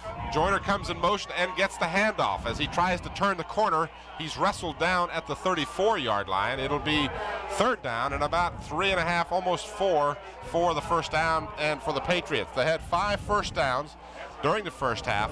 And the difference, we heard discussion amongst some media people. Jack Ankerson of WGH was kind enough to give us some of the insight. He had seen First Colonial play 3 times. He felt that if First Colonial could pass the ball against the Hampton Crabbers, they had a good chance to win this game. How would that stack up with the assessment that you had? Hampton's hard to throw on. I'll tell you, they execute so very well, and they go to their drop zones, they read pass coverage very well, and they don't make mistakes. I mean, they just don't make mistakes. And when you come out and you're fundamentally sound, as those Crabber teams have been year in and year out, I mean, that's the contributing factor to always being in the playoffs, and there's no doubt about that. As I said, it appears to me, from what I saw in the first half, if First Colonial can move the ball on the ground, that's where I'd stay. And he took himself out of that game plan, and that's how they're getting down there right now, of course. Ball is loose and scrambled for. The officials say the Crabbers have got it. That'll be fumble recovery number 4 for the Crabbers. Well, you know, Mike, we've talked about it. Bob and I have talked on numerous occasions. The Crabbers, A, don't make mistakes, and B, they make you pay when you make a mistake. That's exactly right. Very true. People have to wonder, this is the the fifth consecutive attempt at the Eastern Regional Championship for the Crabbers. They've won the last 4, and if they do it here, it'll be their 5th in a row. And, you know, it's hard to believe that any high school team can be that dominant. But you know Mike Smith, and that's a big answer right there. 31-yard line, the Crabbers have it, 1st and 10. In motion is Todd Summers. Handoff up the middle for Dwayne Murphy. Murphy crosses the 35, pickup of about 5.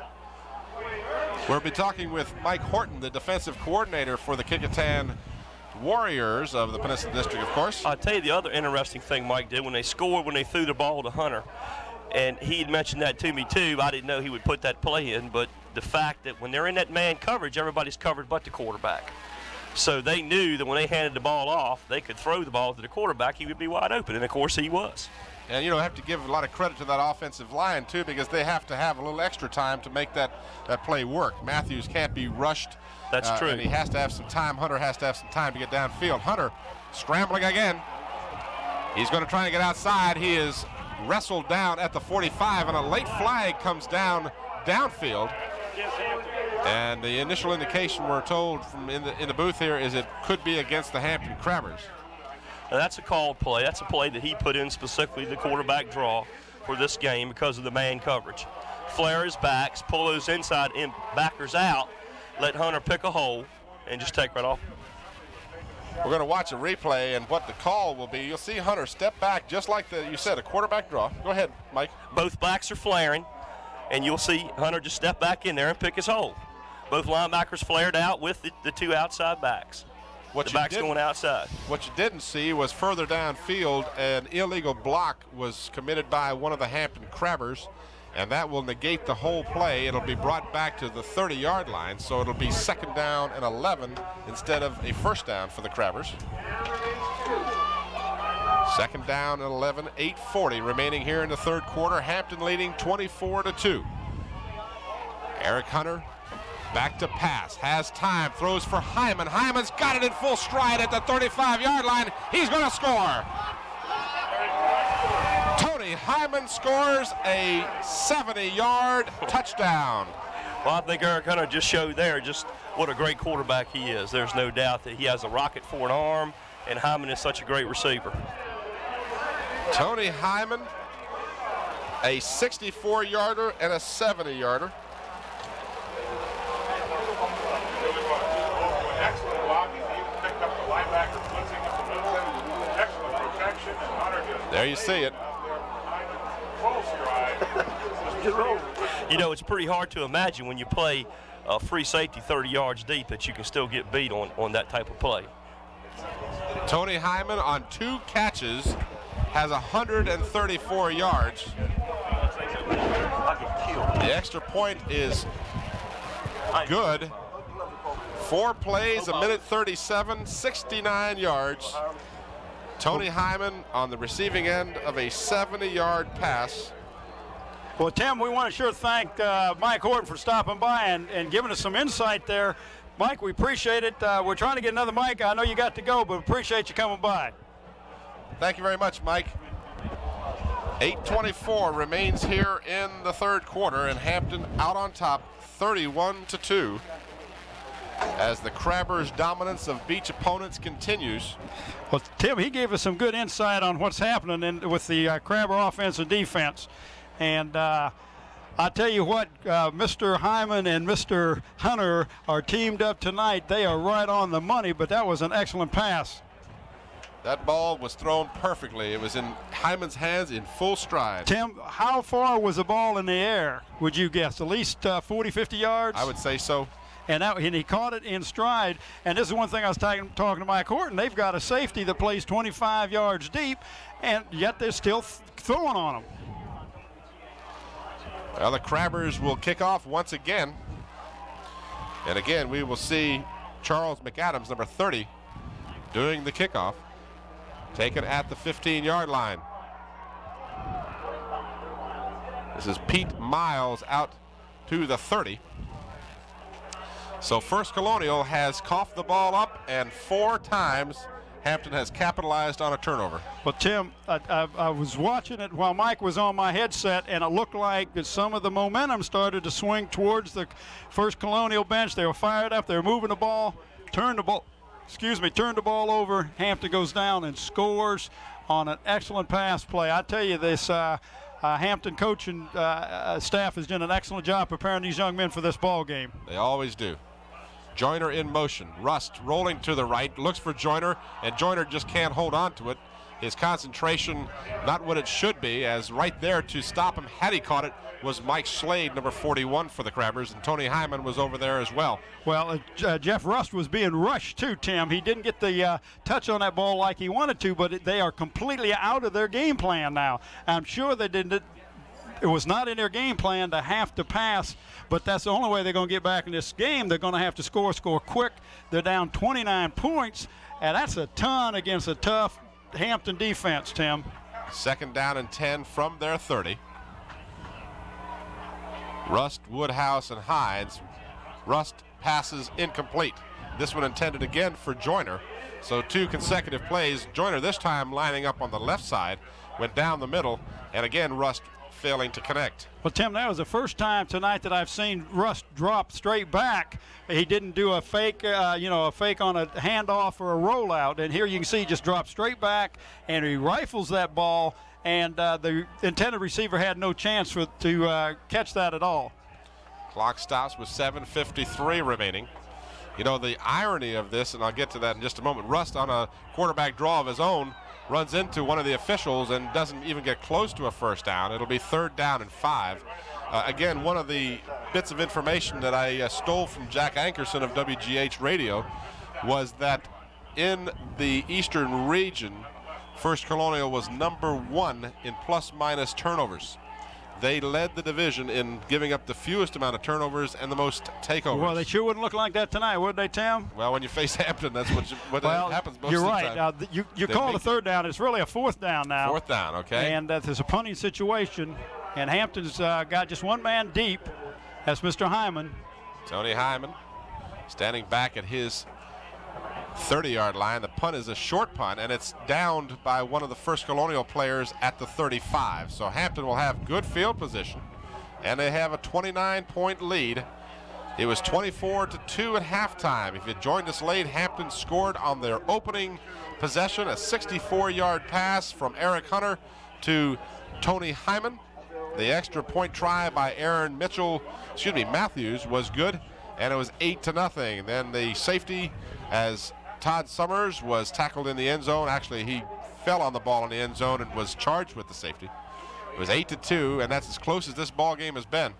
Right up the middle, Dwayne Murphy gets the call. I tell you, Tim, this is a prime example of taking what the defense will give you. As far as this Hampton offense, the Hampton Crabbers have broke down the plays that defensive plays that this First Colonial team uses, and they say, okay, this is a weak spot, this is where we're going to attack, and they've done it excellent, as you can see this last play on the instant replay there. Murphy picks up about 5, 2nd down and 5 for the Crabbers. 6 minutes and some change to go in the 3rd quarter. This is Todd Summers trying to turn the right side. He'll come up 3 yards shy of a first down. It'll be 3rd down for the Crabbers as they stay on the ground now. Well, Tim, this is one thing. If you remember what Robbie Robinson said during the halftime interview with AG, he said you got to go back out and play to win, not play to lose. You still have got to attack and continue your game plan like you were before. So I don't look for this Hampton Crabbers team to do anything any different than they have practiced doing all week long, Tim. 3 out of 6 for Hunter, 113 yards here, and Hunter calls timeout, as he may have been trying that well-renowned Hampton irregular cadence call there, or he may have just looked at the defense and didn't like what he saw. No, Tim, he was doing what you said first, the irregular cadence count, and you noticed that some of the linemen on the defense moved forward a little, but they did not get into the neutral zone, which is a penalty in high school sports. But Hampton Crabbers out there, you see Coach Smith right in the middle telling the young men, this is a job we've got to do. You got a 3rd and 3. Let's pick up the first down. Let's keep the ball. Let's move it down, put another score in, and we can really almost sock this ball game away. If they score another touchdown, Tim, it would, in all intents and purposes, would be over. I don't know of any team in high school that would be able to score 30-some points in less than a half. I'm sure it's been done, but not against the Hampton Crabber defense. You might have scored it against somebody else, but not the Crabbers. 2 wide receivers to the near side for the Crabbers.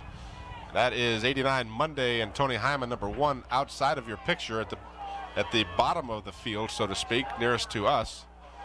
And they're in the I formation. Hunter pitches back. This is Todd Summers. Summers picks up the first down and then some, all the way down to the 40-yard line of First Colonial.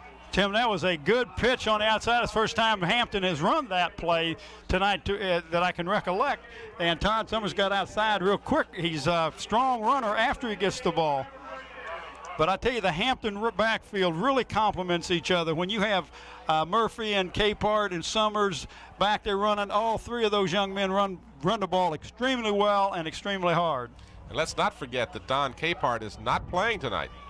And he was one of the leading rushers for the Crabbers throughout the season. But because of the wealth of backs, the Crabbers have done extremely well without him tonight.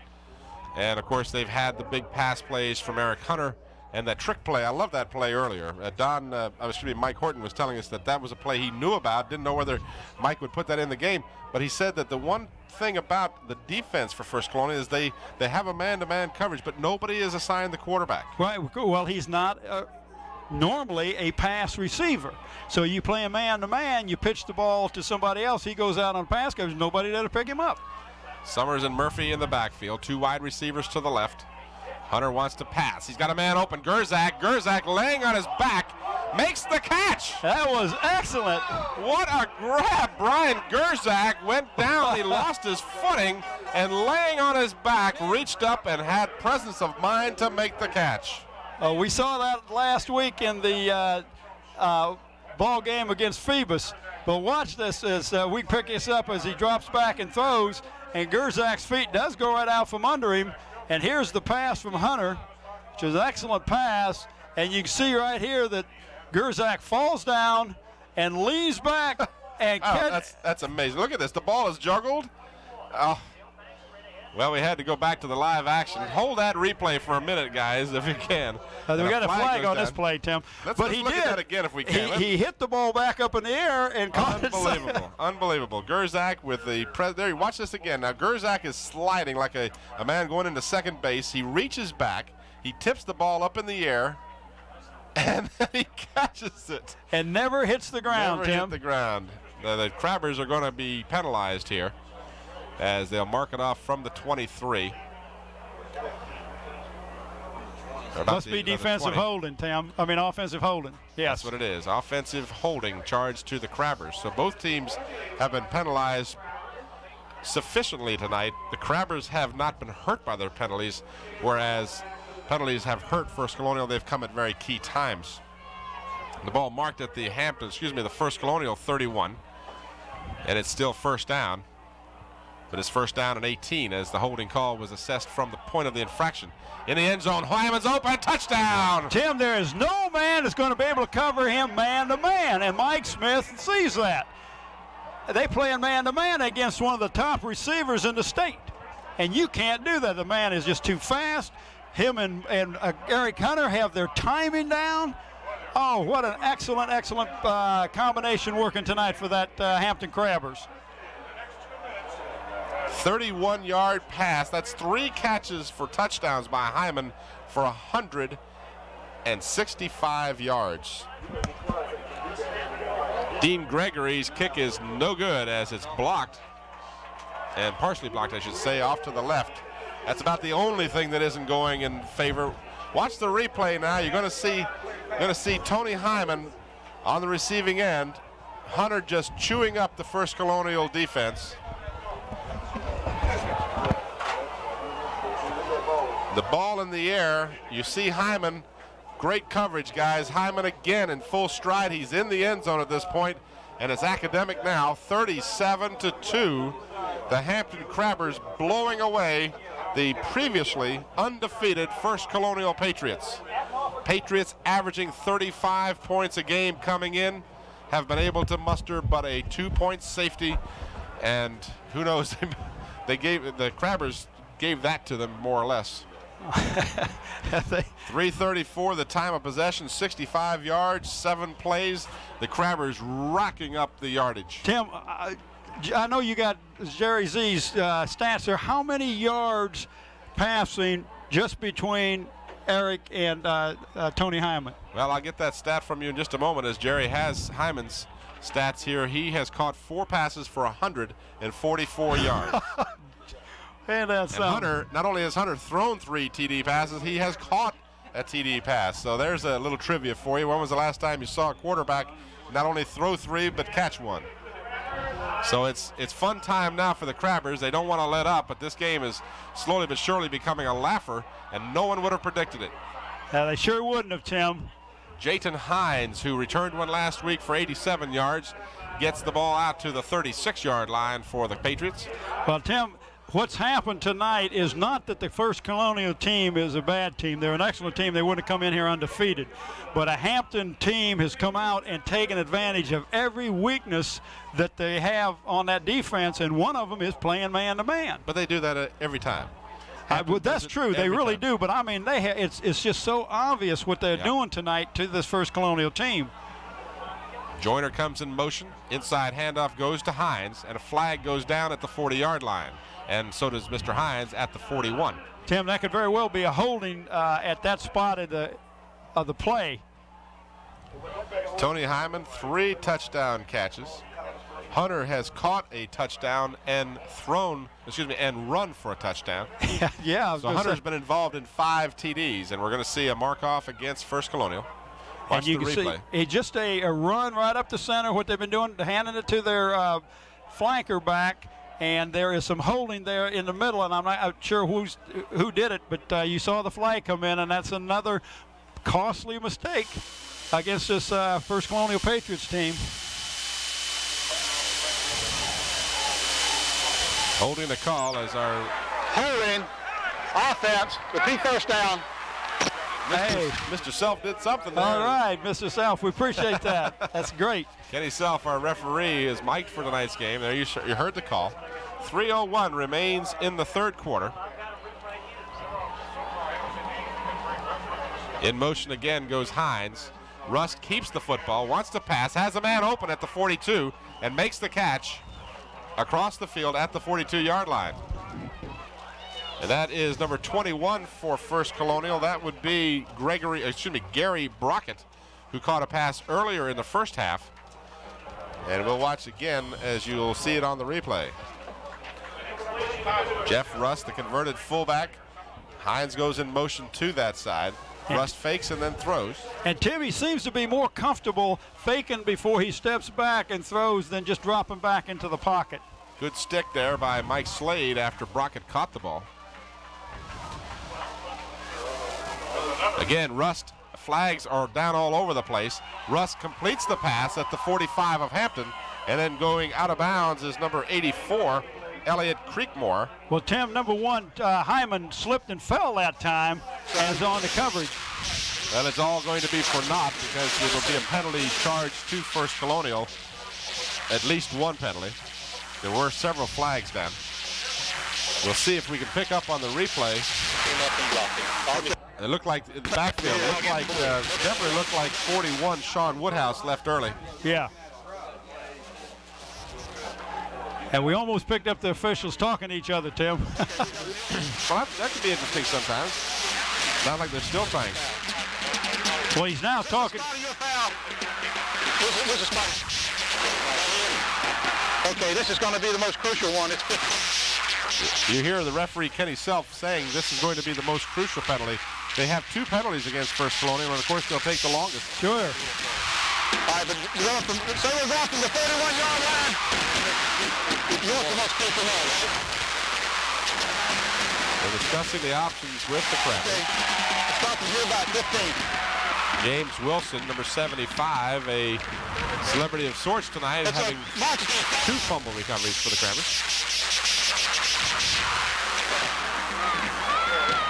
Well, maybe we'll get some clarification here, Kenny. You had an illegal shift, offense.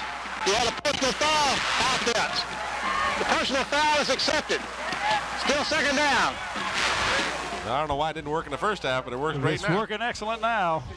They finally got it in. All right, so they marked the ball at the 25. It's second down and about 20, 24 actually. No, I was right the first time. 20, second down and 20. At the 26-yard line. Rust throwing against the grain, completes the pass at the 26-yard line. And that was a good play, Tim. It was just like a real quick screen over there, and there was a couple of missed tackles on the Hampton part, but they got a long way to go. It's a fourth down now, and it's a punting situation. One of the Crabber defenders, very slow to get up. That is Mohammed Carlos, number 65. And he's holding his back a little bit.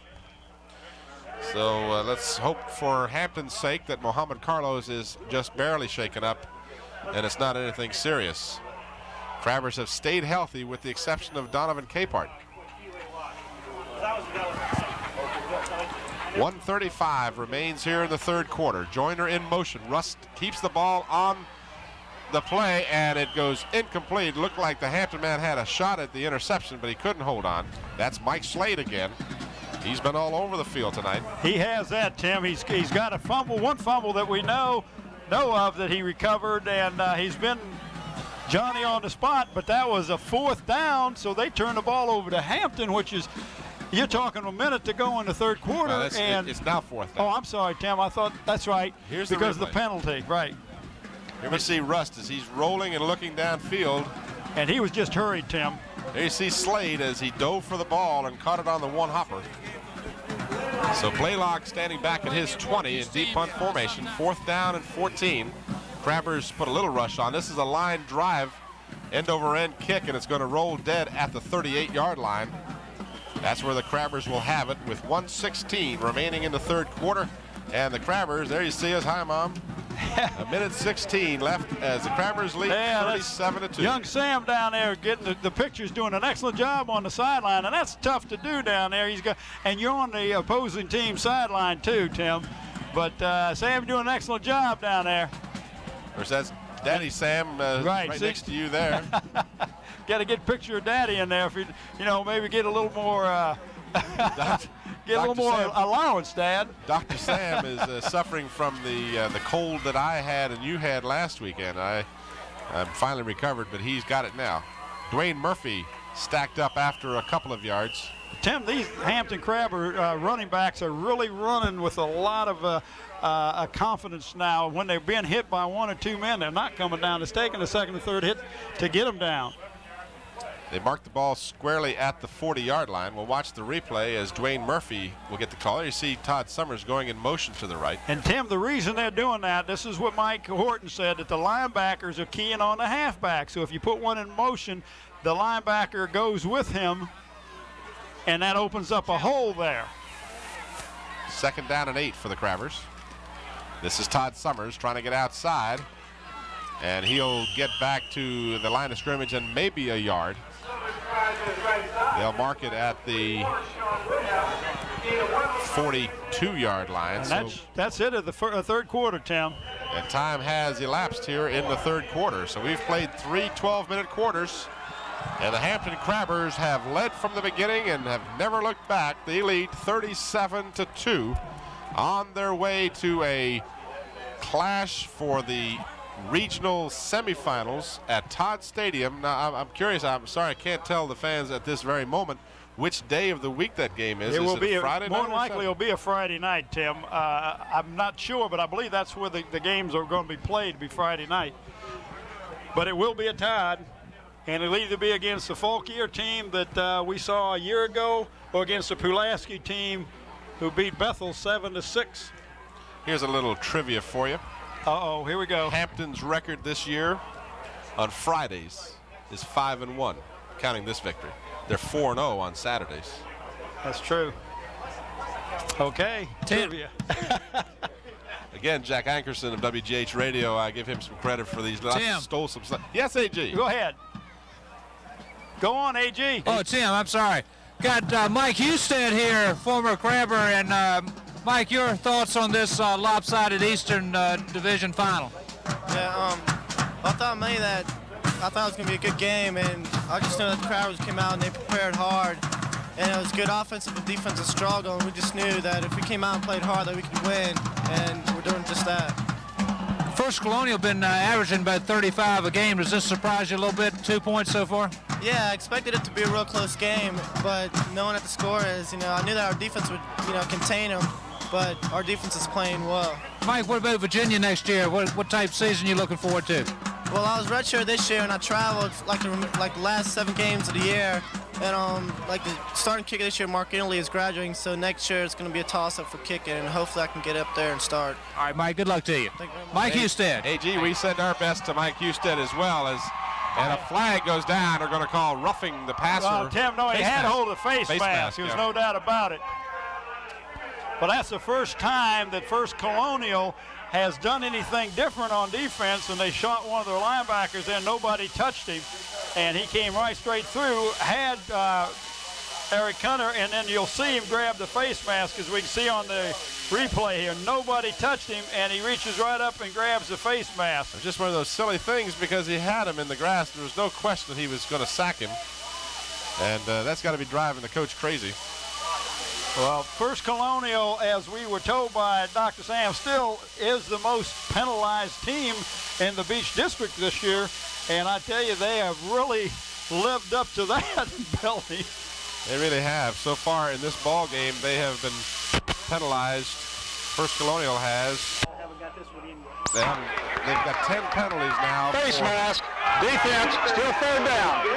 Penalized before this one 9 times for 92 yards. Well, Tim, that ball brings the ball up to about 3rd and 7 instead of 3rd and 27. What in essence it did was it regrouped or regained the yards lost by the sack. There was a 15-yard sack, or at least it was 15 yards back. Of course, right. his forward progress would have been marked.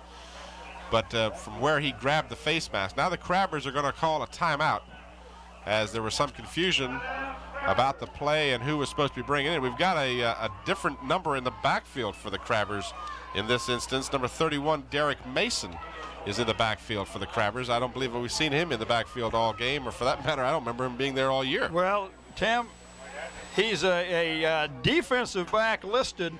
He's 167, he's 6 foot, and he's a 12th grader, so he's been playing behind the defensive backs, and you've got some good defensive backs in Kenny Owens and Tony Hyman, and it's hard to break in the starting lineup unless somebody gets hurt. So they said, what the heck, we'll put you in the backfield. Mike Smith conferring with his team. We're in the 4th quarter, 11:38 remains. If you joined us late, this game is coming to you from Kellum High School in Virginia Beach. It's the Division VI Eastern Regional Championship game between the previously undefeated First Colonial Patriots and the once beaten Hampton Crabbers. 19-1 between the two teams. And First Colonial is trailing by 35 points. We're going to watch the play again that resulted in a face mask penalty against First Colonial. And now the timeout is over with. We see just the very end of that as the defender had a hold of the face mask and a secure hold on Eric Hunter. And the penalty will give the Crabbers new life. So instead of 3rd down and long, or 4th down and long rather, it's 3rd down and about 7. Hunter will be grabbed and decked. And Hunter is not moving. He's slow to get up, so Eric Hunter shaken up on this play. He was hit hard as he went down, and he will very gingerly take himself off the field. Well, Tim, if he is hurting any at all, you can bet that we're going to see Aaron Matthews come in and quarterback the next time the Hampton Crabbers are on offense. There you see the replay. Hunter scrambling. I don't know if there was a screenplay set up or what it was, Tim, but there was a lot of blue shirts around Mr. Hunter. James Bailey gets a rush. He gets the ball away, and he is knocked down. There will be a penalty. The ball is fielded by Hines at the 30, rather the 40-yard line, and ooh, is he ever put down emphatically at the 48. But Bailey was roughed as he kicked the ball, and now we have a First Colonial player shaken up. Well, that was number 2, Kenny Owens, that put the hard hit on the run back, but there was no doubt about that. Mr. Bailey got he got the kick off. I don't know how he got it off, and he was hit. And, of course, that's roughing the kicker, but it'll be 15 yards. But not an automatic first down. Right, it's not an automatic first down. Well, watch the replay here. Again, Joe Lewis in the van doing a great job on these replays. There you see the ball. You just see out of the corner of the screen there, Bailey was, no question that Bailey was roughed on the kick. And that was an excellent kick, Tim. It drove clear back to the 40-yard line, and you'll see this stick by Kenny Owens right here. Boom. Hello. Hello. I've been looking for you all night. I stand corrected. It is an automatic first down. And the Crabbers will get the first down at their 44. So I stand corrected. I appreciate that. Well, I thought it was not an automatic first down. I did too. But then I've been wrong before. All too many times. But I'll tell you more about these common opponents. I was going to ask you, Tim, those common opponents, you did an excellent job on. I can't wait till next week. I'll have something new and wonderful for you next week. I'm sure. All right, is Matthews the quarterback? Yes, he is. Aaron Matthews, and he is going to be greeted not very pleasantly by the First Colonial defense as they rushed right through a porous blocking line for the Crabbers. That did not look like the Crabber blockers of the game. David Payne burst right through. There may be some new defenders out there, offensive linemen out there too, Tim. Well, and First Colonial has been coming on strong with their pass rush. Aaron Matthews just never had a chance as 3 or 4 blue-shirted Patriots were right there to greet Aaron Matthews into this ballgame. Well, and he does have a touchdown pass, Tim. 9:45 remaining in the fourth quarter, 37-2. The Crabbers up by 35. This is Todd Summers taking the pitch out and struggles forward to the 38-yard line. And the last person that hit Todd that time took him forward. Oh, you see the young man, number 53 for First Colonial, has got a jammed thumb, Tim, and it may be broken. I'm not sure, but you can see he's in kind of a little bit of pain there.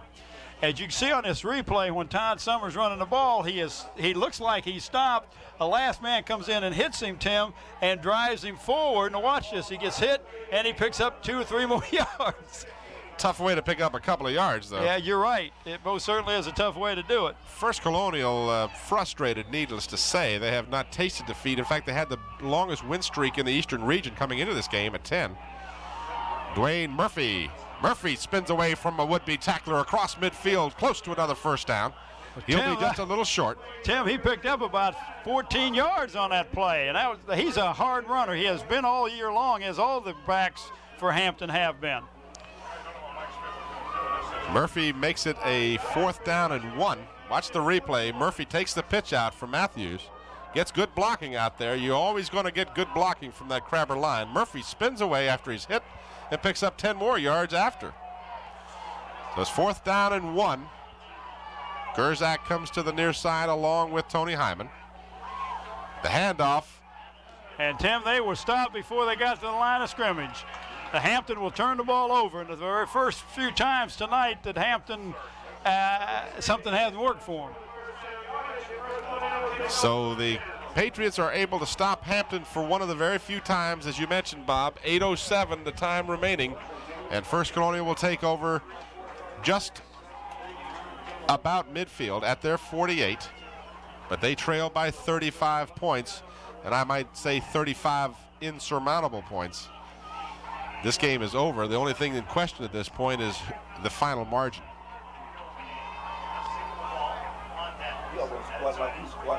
Hines on the inside handoff from Rust. He crosses the 45 down to the 42 of Hampton, close to a first down. He'll be a little shy, however. And of course, the clock is going to run, Tim, and you're right. There's 35 insurmountable points. Crabbers coming into this game, regular season totals, they gave up a total of 145 yards per game. That's total defense. And of course, they were number 1 in that particular statistic. I don't know what their statistics are tonight, but I know they have held this team under 100 yards already. I'm sure they have, Tim. I bet you we can find out from Jerry the Z here. I was wondering if you'd take that. That's why we pay him these big bucks.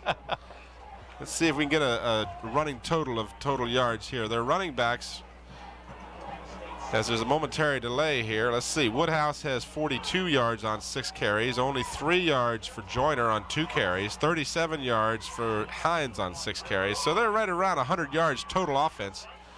Going for the bomb down in the corner, contact, no flag. Well, Tim, that ball wasn't catchable, number one, but there was incidental contact on that one. There was nobody interfering with anybody. So let's see. On their running attack, they've got 45, and 3 is 48, and 42. They've got 100 yards running and 49 yards passing. So they're about 150 yards. They're about what Hampton gives up on an average for the season. Here's the replay.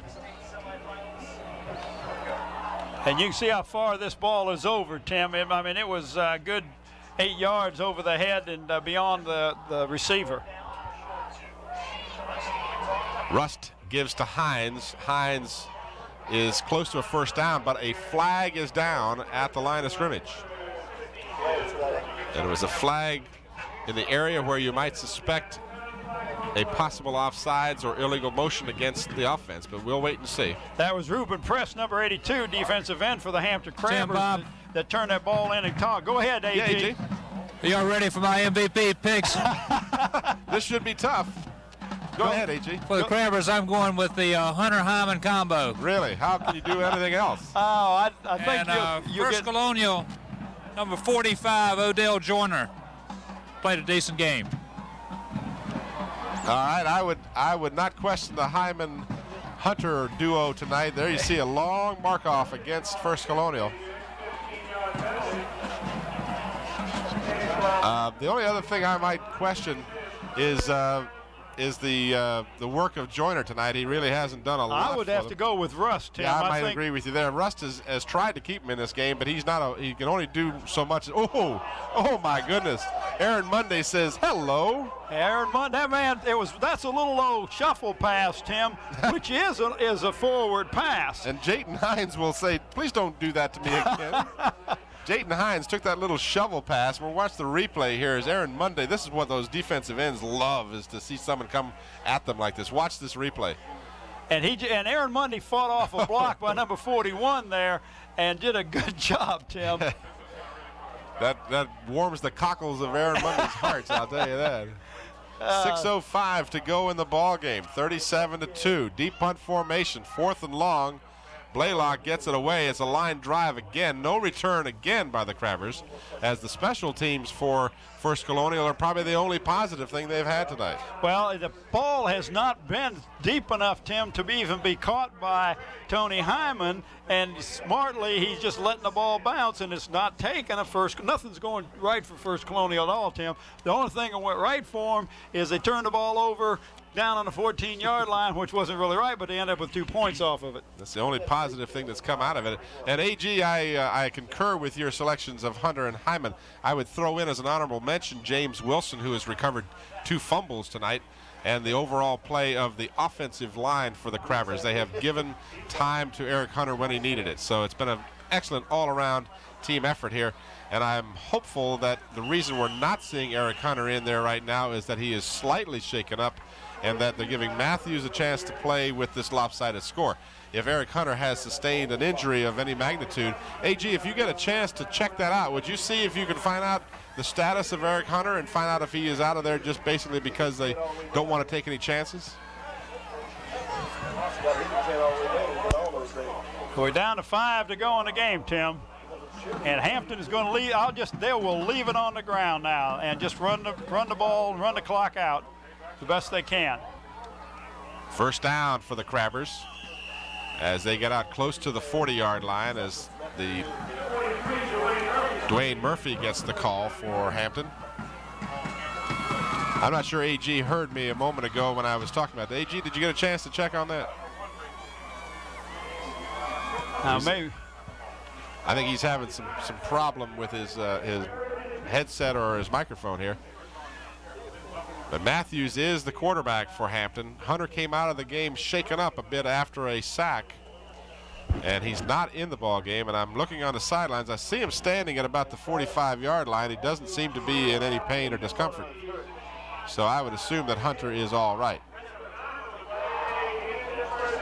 And fellas, I want you to Yeah. Go ahead, AG.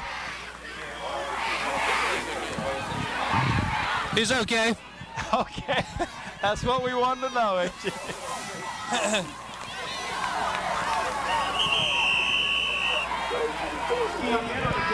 And a new running back in there for the Crabbers as Mike Smith has emptied the bench. This is Cal Key, number 20, a sophomore, 5'9", 162. Cal Key. And Tim, he's in the same mold as Hunter Murphy and Summers. Lots of fresh jerseys in there now. Also in for the Crabbers, number 88 is Tarek Cassels. And he comes to the near side as he lines up. I'll try and get some of these mentions in here for you. An all new backfield for the Crabbers. Number 31 is in there, Derek Mason, as we mentioned earlier. Program lists him as a defensive back. Of course, he's playing offense right now for the Crabbers. See if I can find some of those other new jerseys in there. Aaron Monday is back there. Mason, number 31.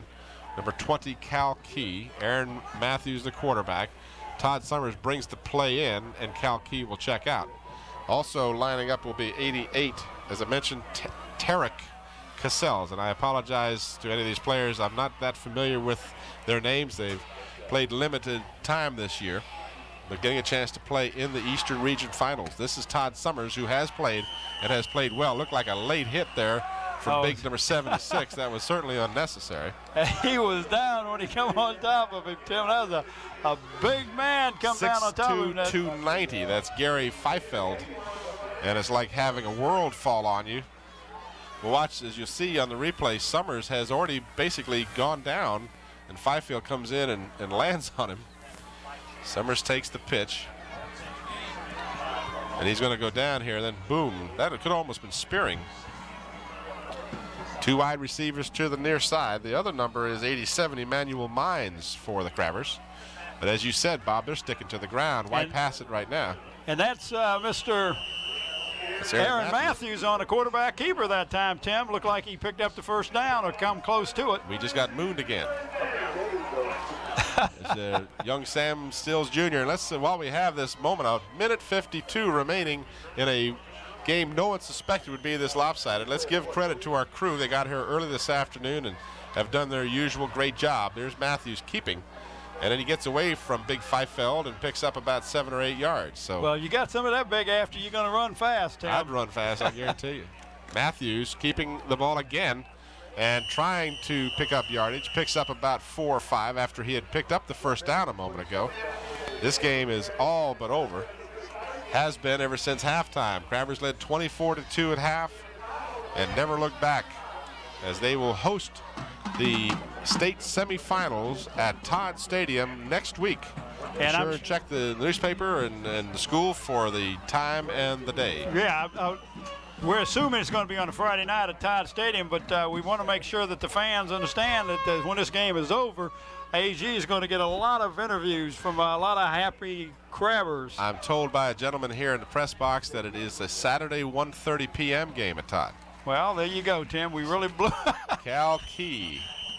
Well, we didn't know. They've been playing all the other games on Friday, and that does make sense because last year when we went up to Northern Virginia, that's right, it was at 1 o'clock. Afternoon.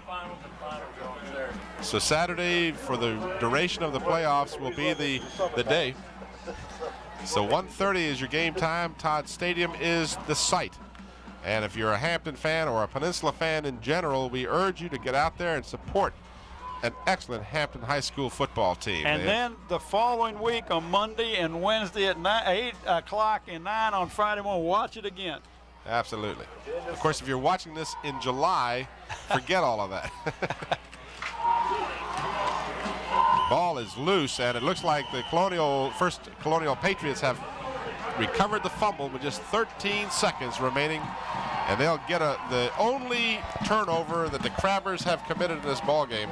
First Colonial will recover a fumble, and they'll have one last shot at putting some offensive points on the board.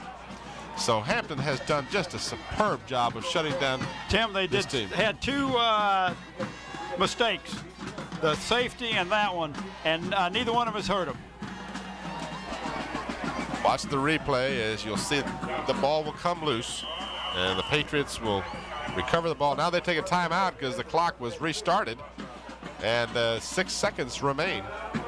Stay tuned for post-game interviews. A.G. Womble will have Crabber after Crabber to talk to, I'm sure.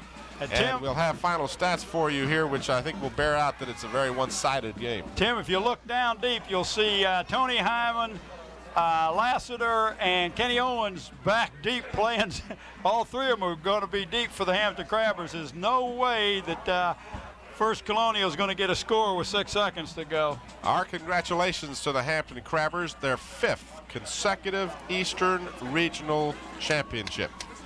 Their 7th or 8th Peninsula District Championship. They were 12 in a row at the district. 12? Yes, 12 in a row, Tim. That's right, and they've been in the finals now, in the state finals. 4 out of the the last 4 years they've been in the state finals, having won it twice.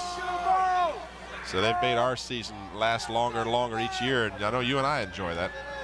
Taking the timeout, there's radio stations here covering the game, so they want to make sure the timeouts are of full length. And again, our thanks to WGH here, who's been right next to us and have been very helpful with some little trivia information. The pass completed at the 30-yard line, and that is going to do it. That's going to be the last play of the game. So when the offensive stats show up in the paper, you'll see about 45 or 50 yards on there that were really done well after the fact. And well after the fact, Tim, well after the fact. That was one of the best executions of a game plan that I have seen in high school football. Mike Smith and that coaching staff put together a game plan that worked almost to perfection. They had no idea, I'm sure First Colonial had no idea that they would run into a buzzsaw like Hampton. Hampton took advantage of everything the First Colonial gave them.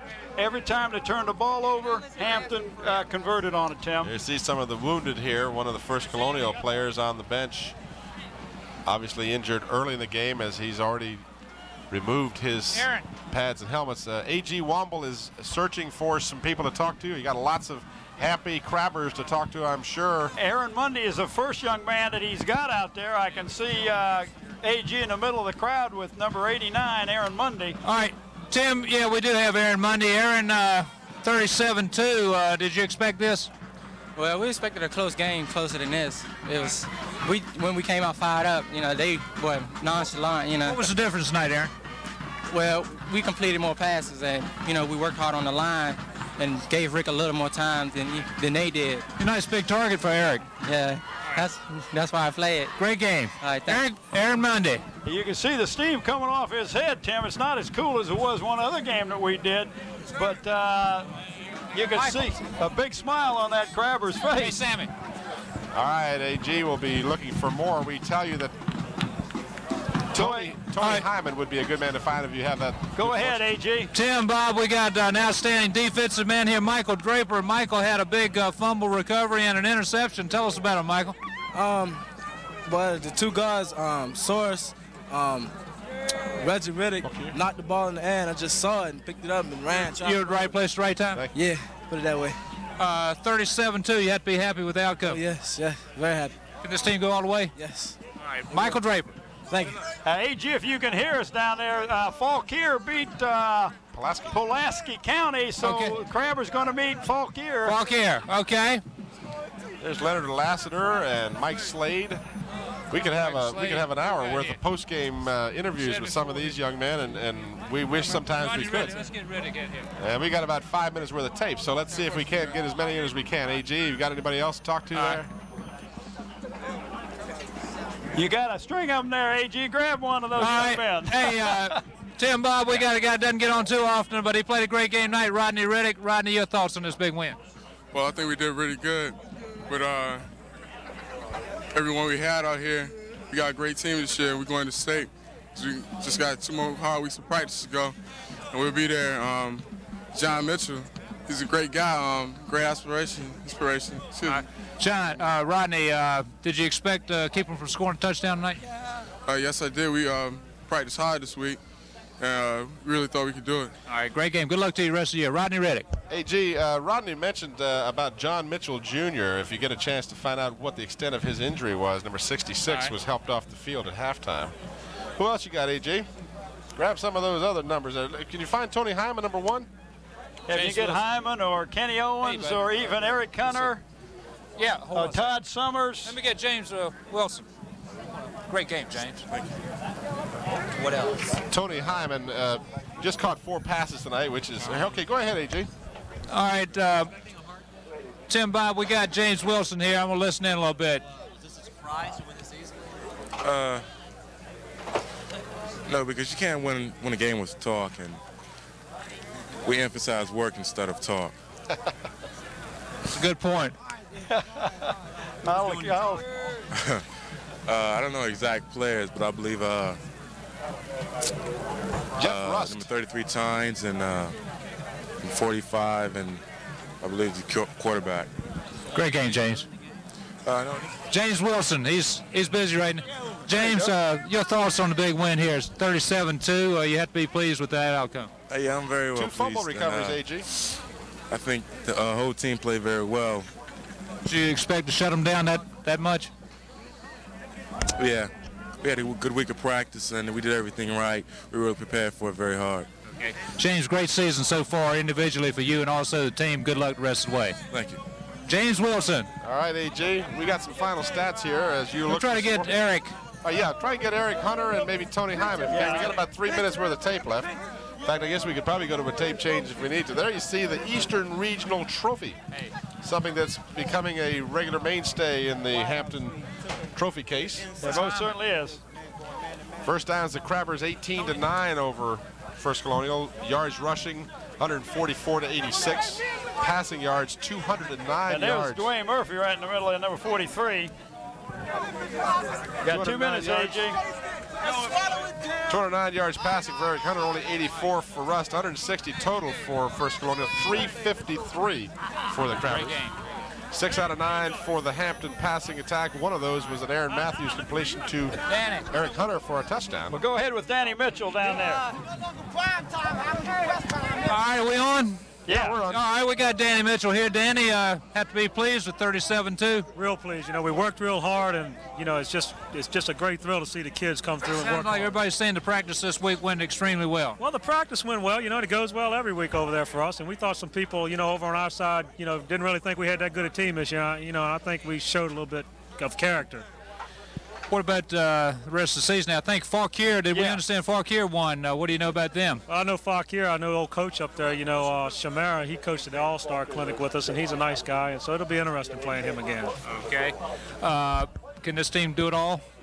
Well, you know, we have to play 1 week at a time. You know, we win next week, then we got a chance to take it all. So that's the philosophy. Keep us working on Channel 29. Hey, I hope we keep us working, too, for 2 more weeks. Okay, good luck to you. Great game. AG, we're going to have to close her up. Okay. All right, so we're going to wrap it up here. Hampton dominates First Colonial. First Colonial teams members were quoted as saying, we wanted to play Hampton. We didn't want to play Norview. I think they may rethink that particular thought. Well, if you ask them now, they'll say, we'd rather have Norview. I'm sure, Tim, they had no idea. As a lot of people on the other side, like Danny said, a lot of people have taken Hampton very lightly and not as strong as they have been in the past. All right, we're going to wrap it up here. The final score, Hampton 37, First Colonial 2. We'll look for you next week at Todd Stadium, Hampton and Fauquier for the state semifinals. For Bob Hinson, A.G. Womble, this is Tim Cole. Thanks for watching. Good night, everybody.